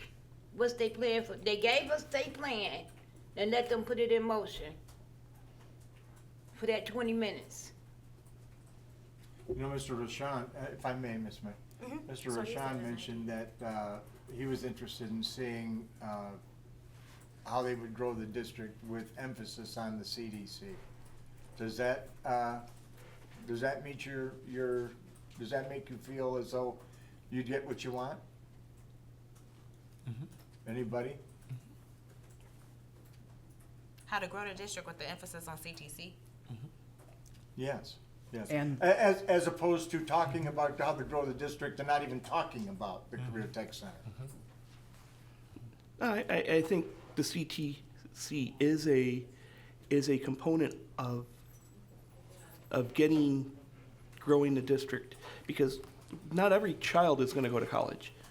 We have, let's be honest about that. Our goal and our vision statement is to prepare students to be productive and contribute to society. And one way is through career technical education. I have 2 kids that had no desire to go to college. One's going to flight school, and the other one is, when she's done with her drumline, is going to go to beauty school and become a hairdresser. My 3rd child wants to go to college, but she's trying to figure out what she wants to do first before she goes to college. And so not every child is going to go to college, or they're not going to go to college right away. So we do have to give them the opportunity while they're under our care to have an opportunity to make money and be productive in society. And so that is a step to do that. But it's only a step. So with that, if we stay with the theme of how to grow the district, can we just give the instruction that we'd like to hear from a K-5 perspective, from 6-8, and from 9-12? So that those are the components of how to grow the district. And when we say 9-12, 9-12 with an emphasis on the CTC program. So then we hear from a K-5, we hear middle school, we hear high school with the CTC component. Let's make that motion. Can I Well, just interject? there's That a motion sounds- on the table. That sounds like a lot If- Okay. for a 20-minute We wanna go presentation. May I speak again about something we haven't Yeah. talked about at all? In the next 5 years, artificial intelligence is going to so change the landscape of so many of the things that we learn in school are on our phone now. It's like we've got the smartest advisor in the world answering every question that we have. It will surely change the way the education product is delivered. And a question would be, how are we going to be on the forefront of that and use it as a tool in our mission as opposed to having it go right over us? And earlier, someone mentioned the loss of students in each of the calamities we've suffered, and it's been tremendous. And honestly, if we do not get a handle on that, K through 12 instruction is going to be severely impacted by the fact that we don't have any money. So that is, and I'm not trying to push this, I'll do happily and move forward in unison with whatever the board decides, but we better start thinking about that, because in 3 years, we're gonna be in trouble if we don't have a plan in place, and I understand that everybody has to feel comfortable, but the board's gotta make a decision here. It's really not, it's for us, we're the only ones that can make it. And, we've gotta take care of our bottom line. It's just, we do. It's serious, and it's gonna get more serious, so. I like the motion, that Mr. Roshan, mentioned, which is, let's show how we can grow our district, and, we're interested in also emphasis on the Career Center. And I'll amend my motion, to say that, if the seconder will, Second, yep, okay. I'll accept that. Okay, so this is what I'm gonna say real quick on discussion. John and Sheila, I know you guys were taking notes. So some of the things that we talked about, not some, the things that we talked about, can we formulate questions around those topics? You mean interview questions? Yeah. Or- Oh, So for that second round? Absolutely, and that's something to keep in mind. By all means, you're looking to find a topic that you're gonna be able to hear more in-depth on. The next thing we'll talk about is how to select interview questions, and when you make those decisions, you generate a lot of other ideas. You can have questions around all of those topics, right? Okay. Just kind of general, regular interview questions. So you could still hear the candidates speak to all of those things, just not as much in-depth as they are able to with that one presentation topic. Through the chair, do you recommend that every member of the board develop one question? We'll get there. I've got Oh, a okay. plan for that. All right. Okay, sorry, I just wanted to ask that No, piece that's before. okay. So if we're all good, we can vote on this motion. Roll call. Yeah, you do roll call, sorry. Ms. I'm Abney suc- Mitchell, I'm succeeding. Yes. Mr. Ambrose, Yes.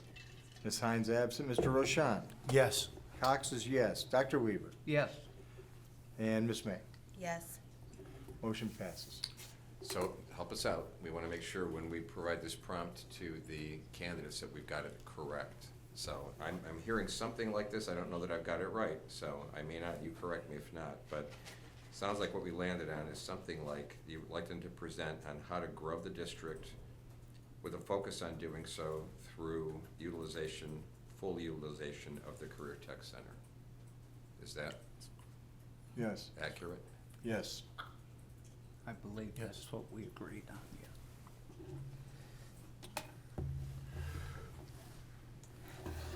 Just writing it down so I don't forget what I just said. you want to And say something? and then Yeah. also, Mr. if Sounds I, like a steel Mr. trap. Roshan. I'm sorry. No, I'm sorry.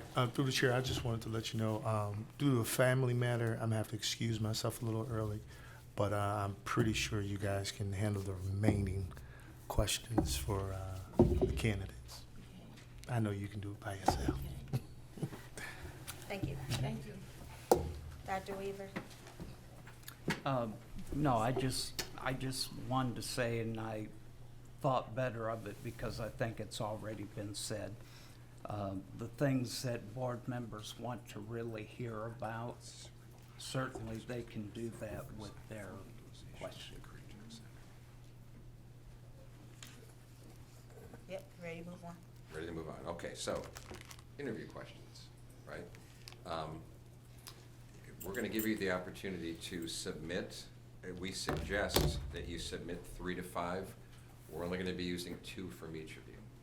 But the reason we overshoot is it does give us a little bit of leeway to try to make sure we have some balance, to eliminate redundancies. That would be helpful. So where do you get the questions from? You have a lot of potential sources. You don't have to have your binder here, I'll just refer to it, but in your binder, under tab 4, where you had the first round interview questions that we picked from, there's another large set of questions there. And you could use that as a basis of selecting 3 to 5 to recommend. You can pick all 3 to 5 from there, you can pick 1 or 2, it's up to you. You can make up your own question. Is there something that is very relevant in Wayne Westland? It's not something that you're gonna find in a generic bank of questions that you think it's important to ask. You can make up your own question and suggest that. You can review the candidate profile, and if you think there's something there that you need to hear more from the candidates on, you can formulate a question surrounding that. You've gotten feedback from some of your stakeholders, and in some cases, remember, one of the things they weighed in on was what questions you still have for this candidate. There may be a great question or 2 embedded in that too that you can pull from. So, sky's the limit in terms of where the questions come from. And again, we're gonna ask that each of you submits 3 to 5. And ultimately, we will pick 2 from each of you, and you will ask those 2 questions of each of the candidates. The big wrinkle in that is that an option, as we talked about before, is you can ask now in this round questions that are more kind of specific towards candidates. But if you're gonna do that, what we have to do to be equitable is with 3 finalists, if there's one specific question that's, and I'm just gonna pick one, Dr. O'Feely, right? It's a question that's specifically for Dr. O'Feely, not for the others. If you're to do that, we have to have a question specifically for Ms. Jackson and Dr. Cost as well, right? And then all the other questions would be the same for each. If you have 2 questions for Dr. O'Feely specifically for him, you're gonna want to have 2 for Dr. Cost, 2 for Ms. Jackson, and then all the rest of the questions will be the same. Does that make sense? So if when you submit within your 3 to 5 suggested questions, if you have a specific question for a candidate, we're gonna ask you to kind of push yourself to come up with a specific question for the others as well. Because if we don't have that balance, then we're gonna be asking each of them the same questions. So then, how are we having that discussion or getting those, we're just sending those questions? So- What's the next step in picking the questions So and we're getting in- them? we're- And real quick, Yeah, sorry. go ahead, it's okay. I'm texting with Mrs. Hines, so she's on her way, she's in Livonia. So, I don't know if you guys wanna pause for a minute to give her a chance to get one of here, to be Mr. a part of Ambros's cars. this. She He'll does. be here in 4 minutes. The one you was driving the other day. I think at this point, she's kind of lost her privilege by not being here on time. Right. That's Well, now my- she lost her privilege, but earlier we went round and round for her privilege. I, Okay. Well, That doesn't make, but I understand what you're saying, but I just want to just be clear on what was said, because Well, I- they're 2 I different don't things, but we can keep going. It's fine. personally need another 15 to 20 minutes for somebody to get here at this point. I'm fine. So, We okay. can keep going. I want to be fair, because earlier it was discussed that Thank she you. wasn't here and how important it would be and how we had to give her grace for that. So I want to give her grace now, because she's on her way. Thank you, Okay. Madam President. Well, what's going to be important is for her and Mr. Roshan too, we'll need to convey how this is working and what their responsibility is gonna be with the questions, so that'll need to be communicated to them. But normally what we do is we have each of the board members submit their suggested questions to the board president, who then takes those, forwards them to us, and you're gonna give us a little bit of latitude, if you agree to that with all of those questions, again, we're gonna go through and pick the ones that we believe are gonna be the most helpful, looking to strike a balance there too in terms of the topics of the questions, eliminating redundancies. What we would give favor to certainly is if several of you had a very similar question, we'd want to be sure to include that question, right? Because so many have interest in that. So you'd be giving us the opportunity really to take all of that and put it together for you. Through the board president first to us, and then we would provide those questions to you. Given the timing of everything, if you're okay with it, what we'd ask today being Thursday, and you can push back if this sounds too speedy, but if we could ask all board members to submit their 3 to 5 questions to the board president by the end of the day on Saturday. Ask President May to submit what she's got to us by Sunday. That's gonna give us enough time to put them together, get them copied, and have them ready for you when it's time for the interviews. You look puzzled. Miss Cause we Edmund, gave you all week, now you want the weekend. You can push back. You can push get it done back. by tomorrow. 3 to 5 questions, and again, if it's the easiest path for you, honestly, there's a lot of great questions in this binder. So if time just doesn't permit you to spend a lot of time kind of thinking about it, there's a lot of really good ones here that you can pick from. Yeah, it's a lot of good ones that we received from my stakeholders Absolutely. also. A lot of Absolutely. good ones. What honestly is still in play even is the unused questions from the first round interviews, for that matter, right? There were some there that we didn't pick, but they're still there. Right. A lot of options. So what questions do you have about that? And you can, if you want to suggest a different timing, that's okay. That was just a No, suggestion. that's fine, that was just, Just give me a hard time. that's it.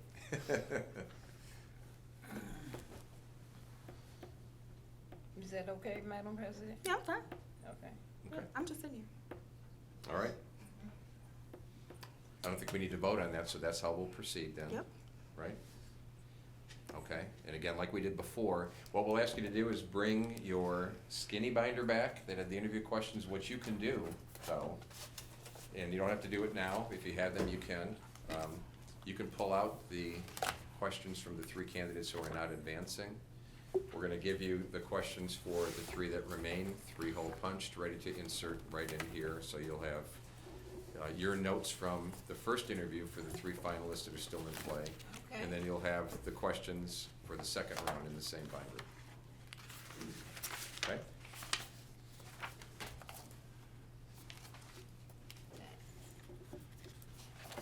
You want those tonight if we have our binder? Is that what you said? If you have it and you'd like to do that, we'll take them off your hands. If you don't have it, we can get them from you later.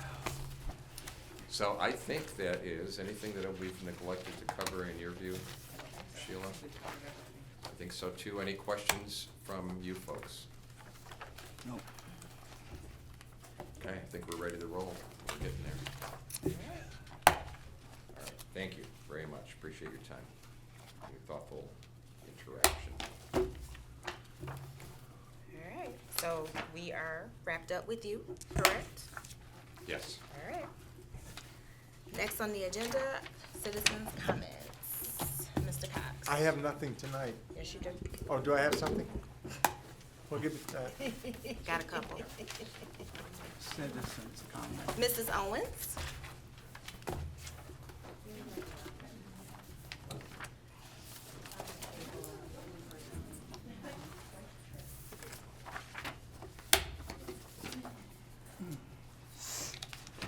I'm going to respectfully ask that you do not start the clock until I can take a deep breath and collect my thoughts for a moment. Got it. Thank you.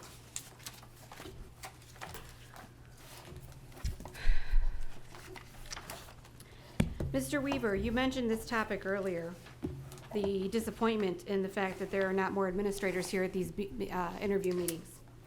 I'll give you the reason why those administrators, along with other employees and families, are not at these meetings, because they have lost complete faith in this board. It has been mentioned to me on too many accounts just in the last 48 hours of people reaching out to me personally via social media, how they are done beating a dead horse with this school board, and they are tired of it, as am I.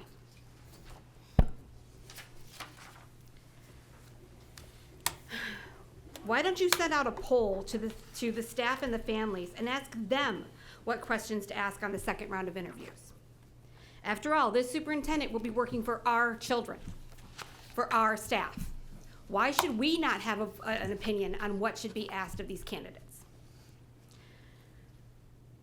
After your past failures with the community, wouldn't you want to hear from us and see what we want asked of these candidates? Moving on to Mr. O'Feely. How is it, and I am mind blown and baffled, how is it that this man can even be considered, entertained as a candidate, let alone send him to a second round of interviewing? He has had multiple grievances filed against him with the union. He has created a work environment full of fear of retaliation or job loss if anyone crosses him. He does not know how to run his department efficiently, and he leaves a bad taste in everyone in this community's mouth since the mess with Dignan, who hired him into this district. He is very well known as being the most hated candidate in this running, and how you can be so tone deaf to your own community and your staff in this district is absolutely baffling to me. Teachers had to go into arbitration to settle their one-year contract. One-year contract is all they got. Because he was not working with our staff and trying to help them find a reasoning to their contracts. While he took a raise to the tune of almost $10,000, and that's just to his already inflated base salary. Aren't you embarrassed yet? I'm embarrassed for you. How can you justify him being a good choice for our children? He needs to be investigated, his department needs to be investigated, and you should be fully aware of how much it will cost this district with him at the helm.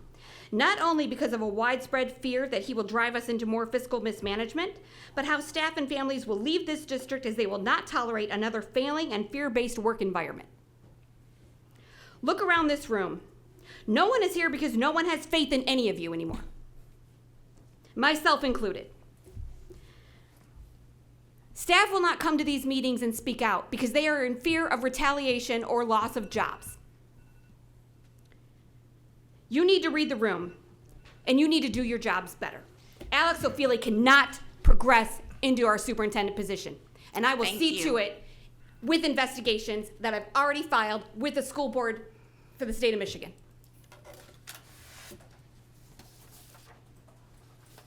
Gwen Fettenborough.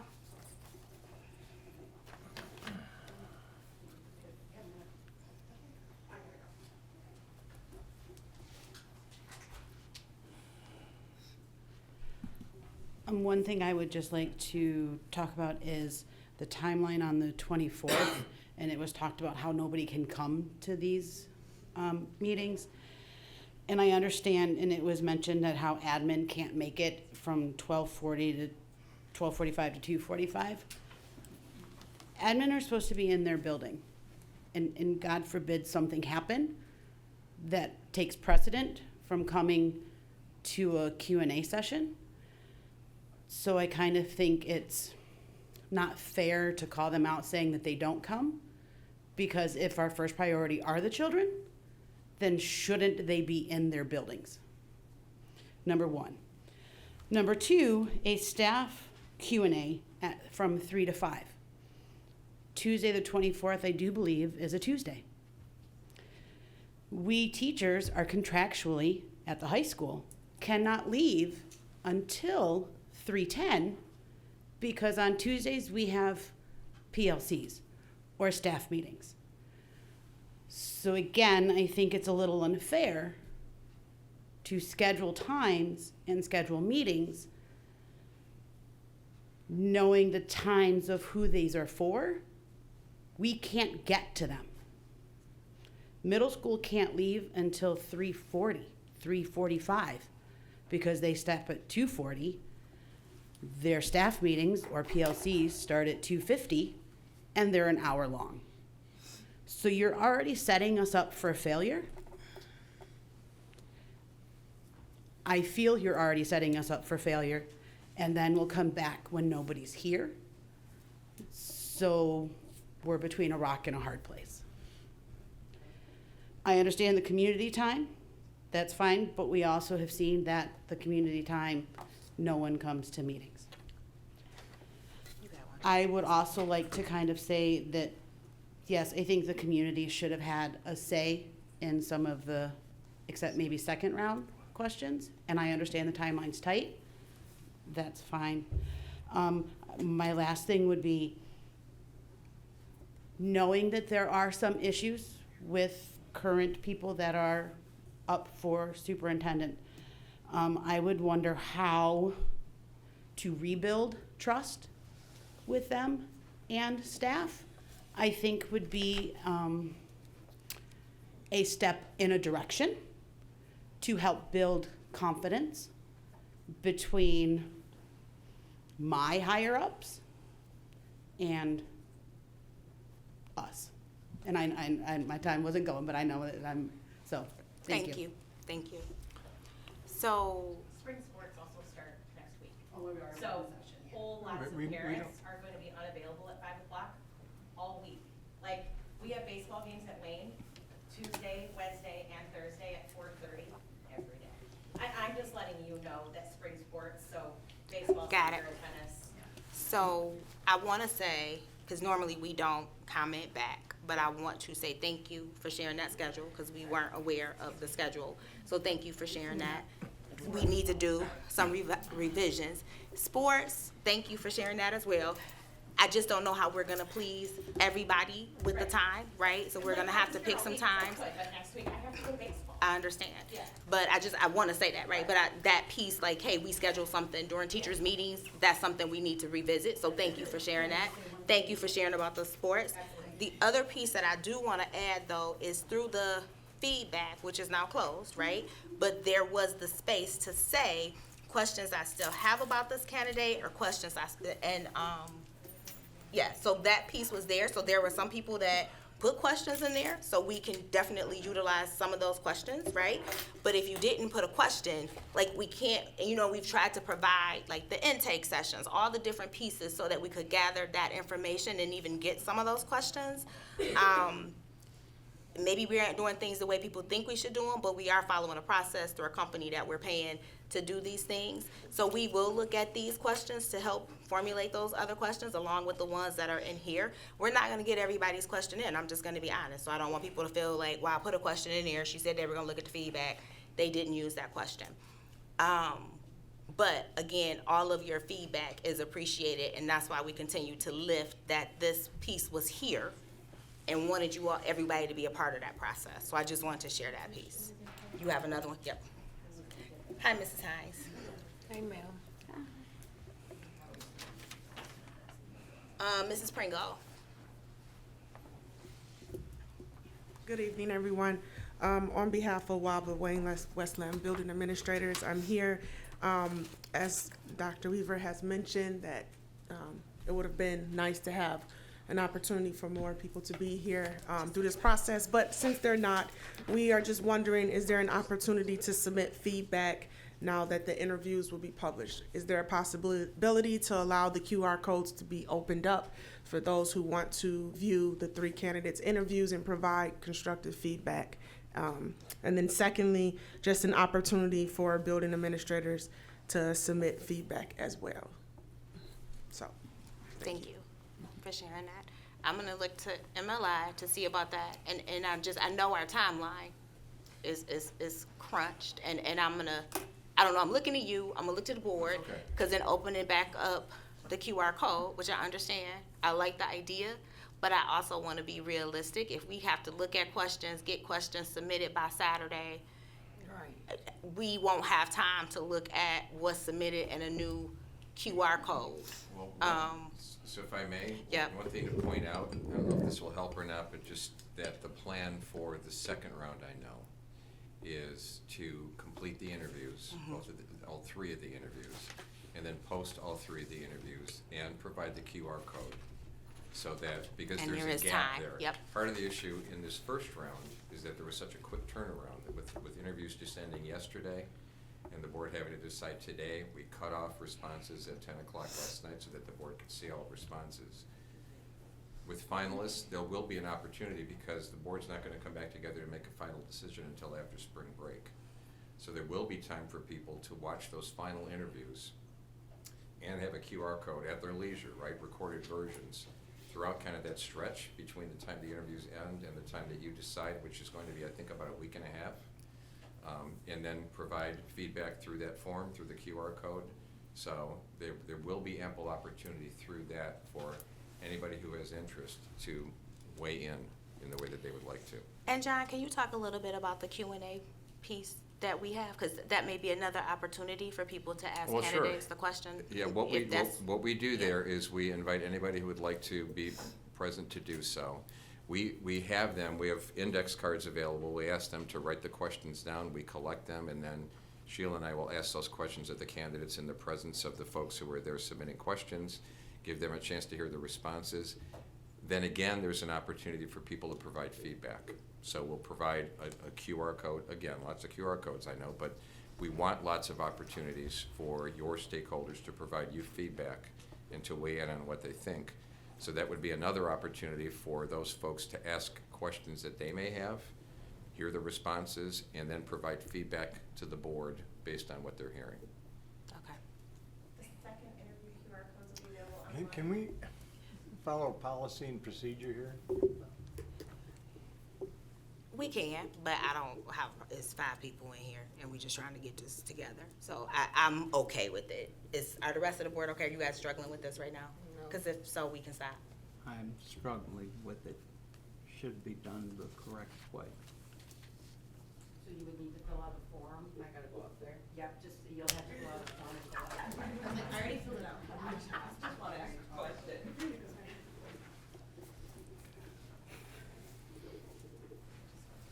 Do I just stand up here and then I do this afterwards? Yes, you can do I that. just want to know, how do people access the QR code that aren't here? Or were people able to access the QR code that haven't been here the first 3 nights? No, because the questions were in regards to the interview. Okay. Will the next QR code be online? So, no, because it's about the night of the interview, for second interview. So that QR code will be present here, so that the people that are here watching the interviews can then put it in there. But, I'm sorry, when they are posted, they will have access to the QR code, right? Because we said we were putting them with the. Both are true. Yeah. People who are present for the interview, just like in the first round, will have the opportunity to submit feedback through the QR code. But then, as soon as the next day, I don't want to speak for you, but you'll be posting those Yeah. interviews. There'll be a QR code kind of embedded there that people can see. And so anybody who couldn't be present and provide feedback can then watch Yep. the recorded versions and provide feedback at their leisure.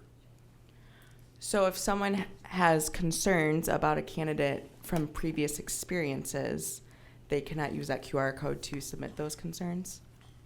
They can. I mean, people have been. They just answer the question. So, yeah. Okay. Citizens' comments at this time, are we closed? Are you coming? One more? I'll fill out a form too. I just have a question. What is the difference? Why a meet and greet and you're doing it the day before with everybody? So what's gonna be the meet and greet from 4 till 5:45 or whatever? What's the difference with the 2 days? So the Q&A, one is allowing for questions. Meet and greet is more, because the questions are facilitated. So the questions are written on a index card, as Mr. Severi stated, and then they are going to facilitate that Q&A. Meet and greet is just more so like, hey, how you doing? I just wanted to meet the candidate. Okay. Okay? At this time, we're closing citizens' comments. We are now at review and recommendations. We will start with Dr. Weaver. Thank you, Madam President. Let me just say a couple of things. Number one, to our community, you have to understand that as individuals out in our community are diverse in their thinking. So we are on this board.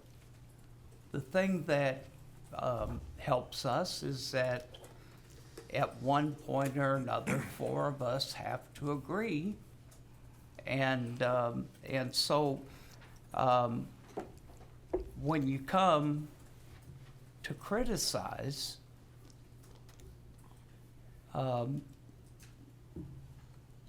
just know that when you always have a finger pointed you always have 3 pointed right back at you. Secondly, I'd like to say, people come to this podium talking about so many people that have talked to them and how that they're at the pinnacle of hearing all of these things, when in actuality, it's probably very little. I would rather see people come to this podium and say, this is my opinion, rather than including others. And the last thing I'll say, if a person in our community is so disturbed with this board's performance, then why don't they run for the board? It's so much easier to curse the darkness than it is to light a candle. And that concludes my comments. Thank you. Mr. Ambrose?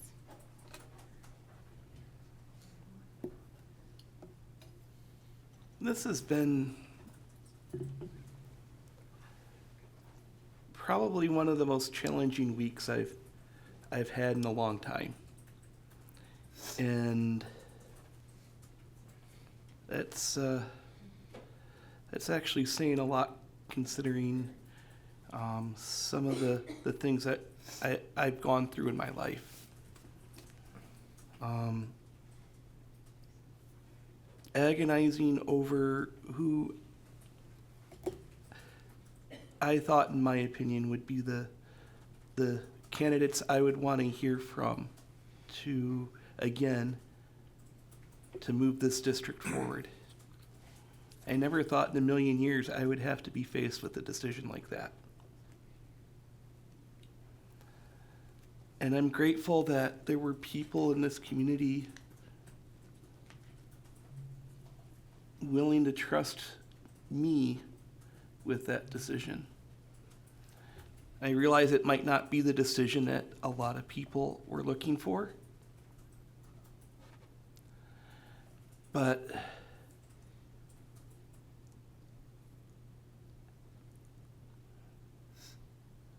I hope that I was at least honest enough with all of you in my opinions to come to that decision.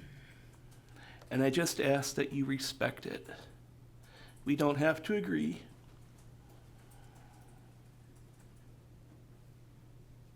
But at least respect the decisions that were made up here.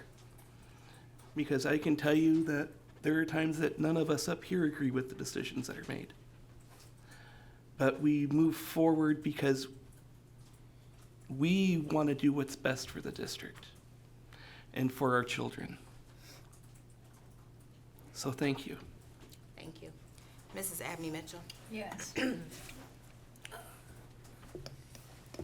Well, I would like to start off by saying thank you to administrators that came out. Thank you to the shareholders came out, students, teachers, because we appreciate you.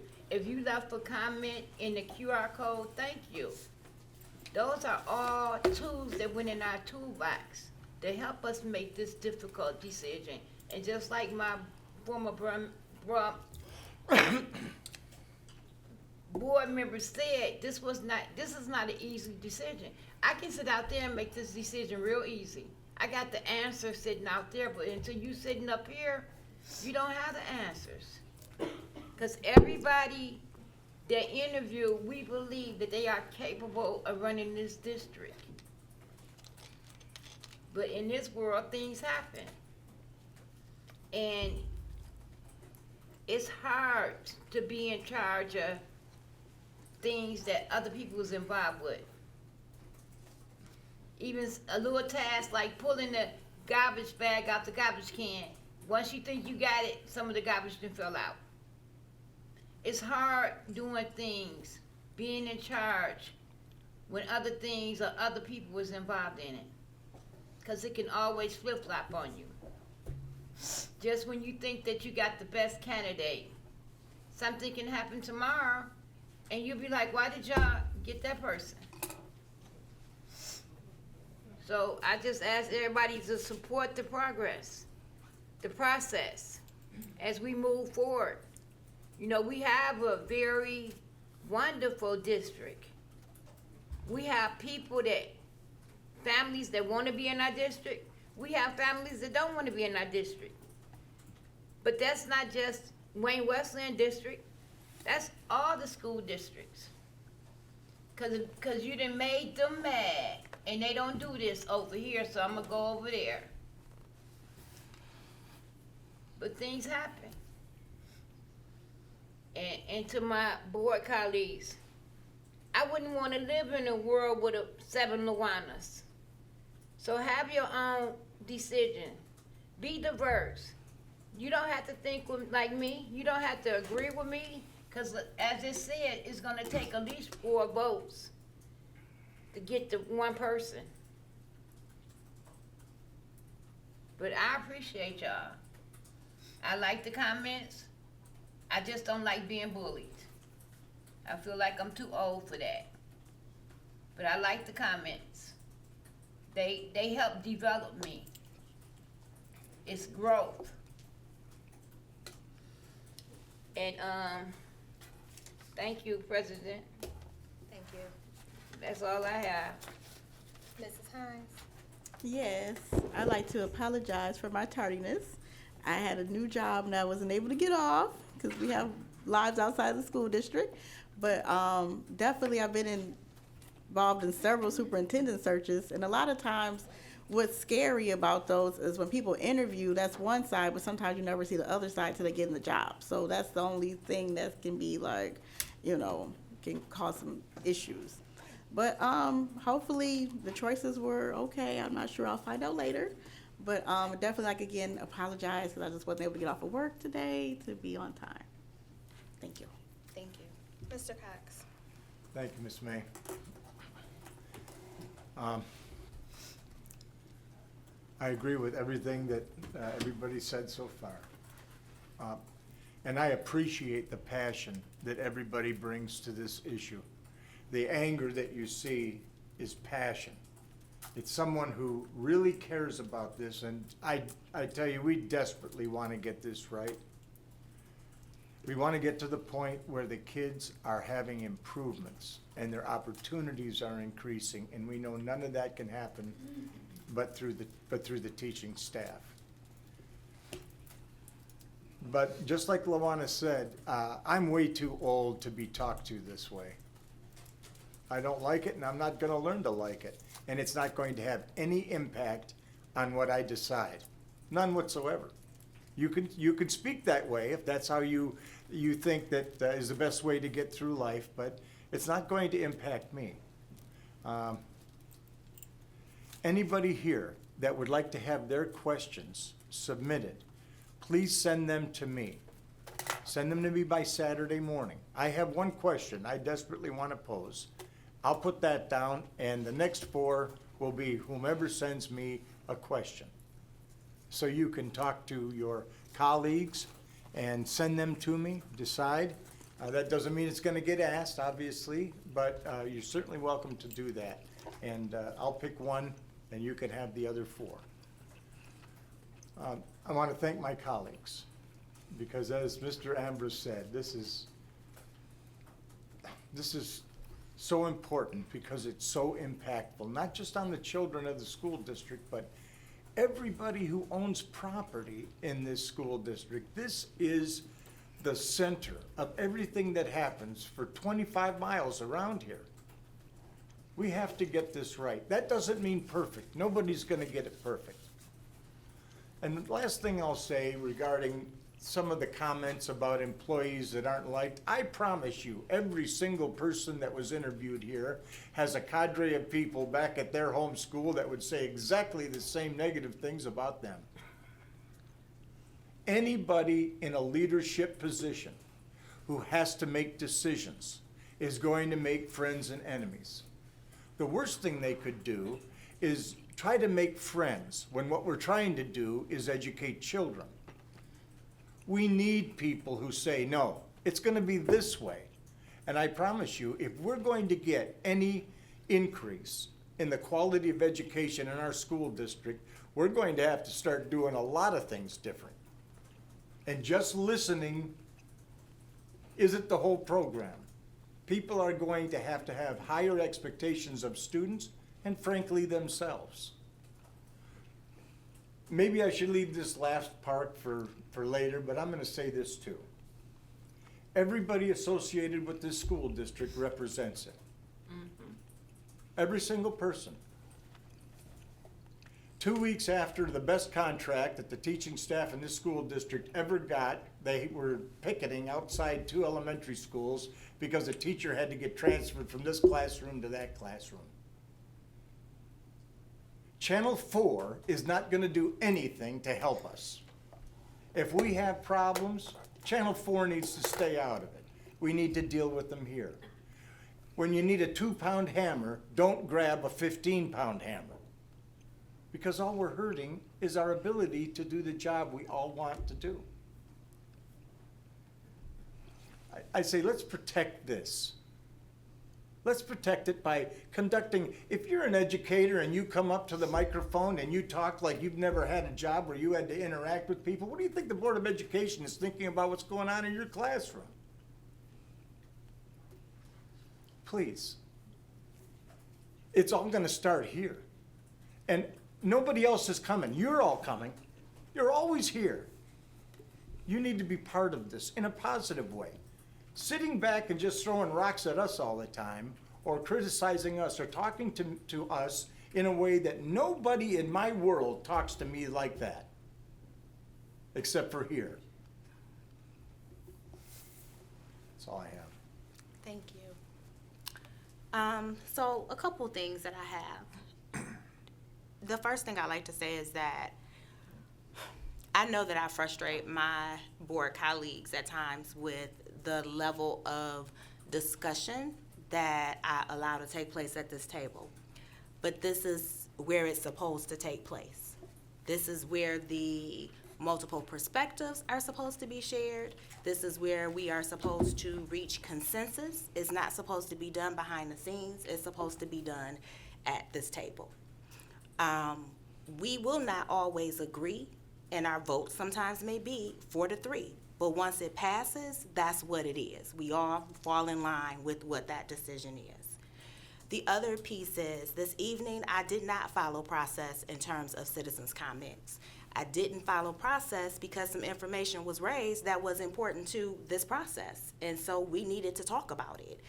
That was my decision to make. I thought it was important to make that decision because this is an important process. And it's one thing to say we want to hear from our constituents. We want our constituents to be a part of the process. And it's another thing to not act in that manner. And so for those on the board that I offended tonight by not following process, I don't want to say I apologize. I want you to understand why I did not follow process tonight. That doesn't mean that we won't follow process next time for citizens' comments, but this was a piece to me that was relevant and needed to be heard. I hear rumblings that we're not listening to the community as my other colleagues have shared. None of this work is easy work. This is truly hard work. You think about these decisions that you make because they don't only impact children, they impact adults. They impact our employees, they impact our homeowners, they impact the community. So it is a heavy lift, but each and every one of us signed up for this lift. What I will say is, just because you say something doesn't mean it's what we're going to do.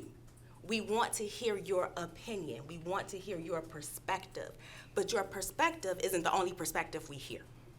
So you may sit on one side of the fence. We will hear from other people that sit on the other side of the fence. We have to weigh that. It may not be what you like, but that really is how it works. There are multiple sides to stories, multiple experiences. I'm a former parent in this district. My child graduated from John Glenn. My child went to CTC. I have some experiences that were not pleasant in this district. My son had experiences that were not pleasant, but he also had some fantastic experiences. So I have to weigh all of those pieces out the same way with any job that you're on. Some days you love your job. Some days you get in your car and say, I don't never want to go back to that job, but I'm grateful for that paycheck. That's just life. So understanding that, and I say all of that to say that there are multiple perspectives that we have to hear and take into consideration when we make decisions. And so I don't want you to ever feel, I don't want you to ever feel, because you're gonna feel how you feel. I just want you to know that we receive it. This, for me, I printed it out. This is it right here. I've been flipping through it. I've read these comments. I've read them every single night. It doesn't mean that I'm gonna say, oh, okay, I'm gonna do this. I'm taking all these things into perspective. We talked about data, having multiple pieces of data that we take into account for this process, and that's what we will continue to do. We've worked really hard with MLI to do that, to provide those opportunities. The last thing that I will say is I will open the door the same as Mr. Cox, because I was thinking it, and thank you for lifting that. If you have questions that you'd like to send, you may most definitely send your questions to me. They will be the same process where I will forward them on. What is selected is what is selected, but we will definitely take those questions. And with that, I will entertain a motion to adjourn. So move. Second. Thank you. All in favor? Aye. Thank you, everyone. Thank you.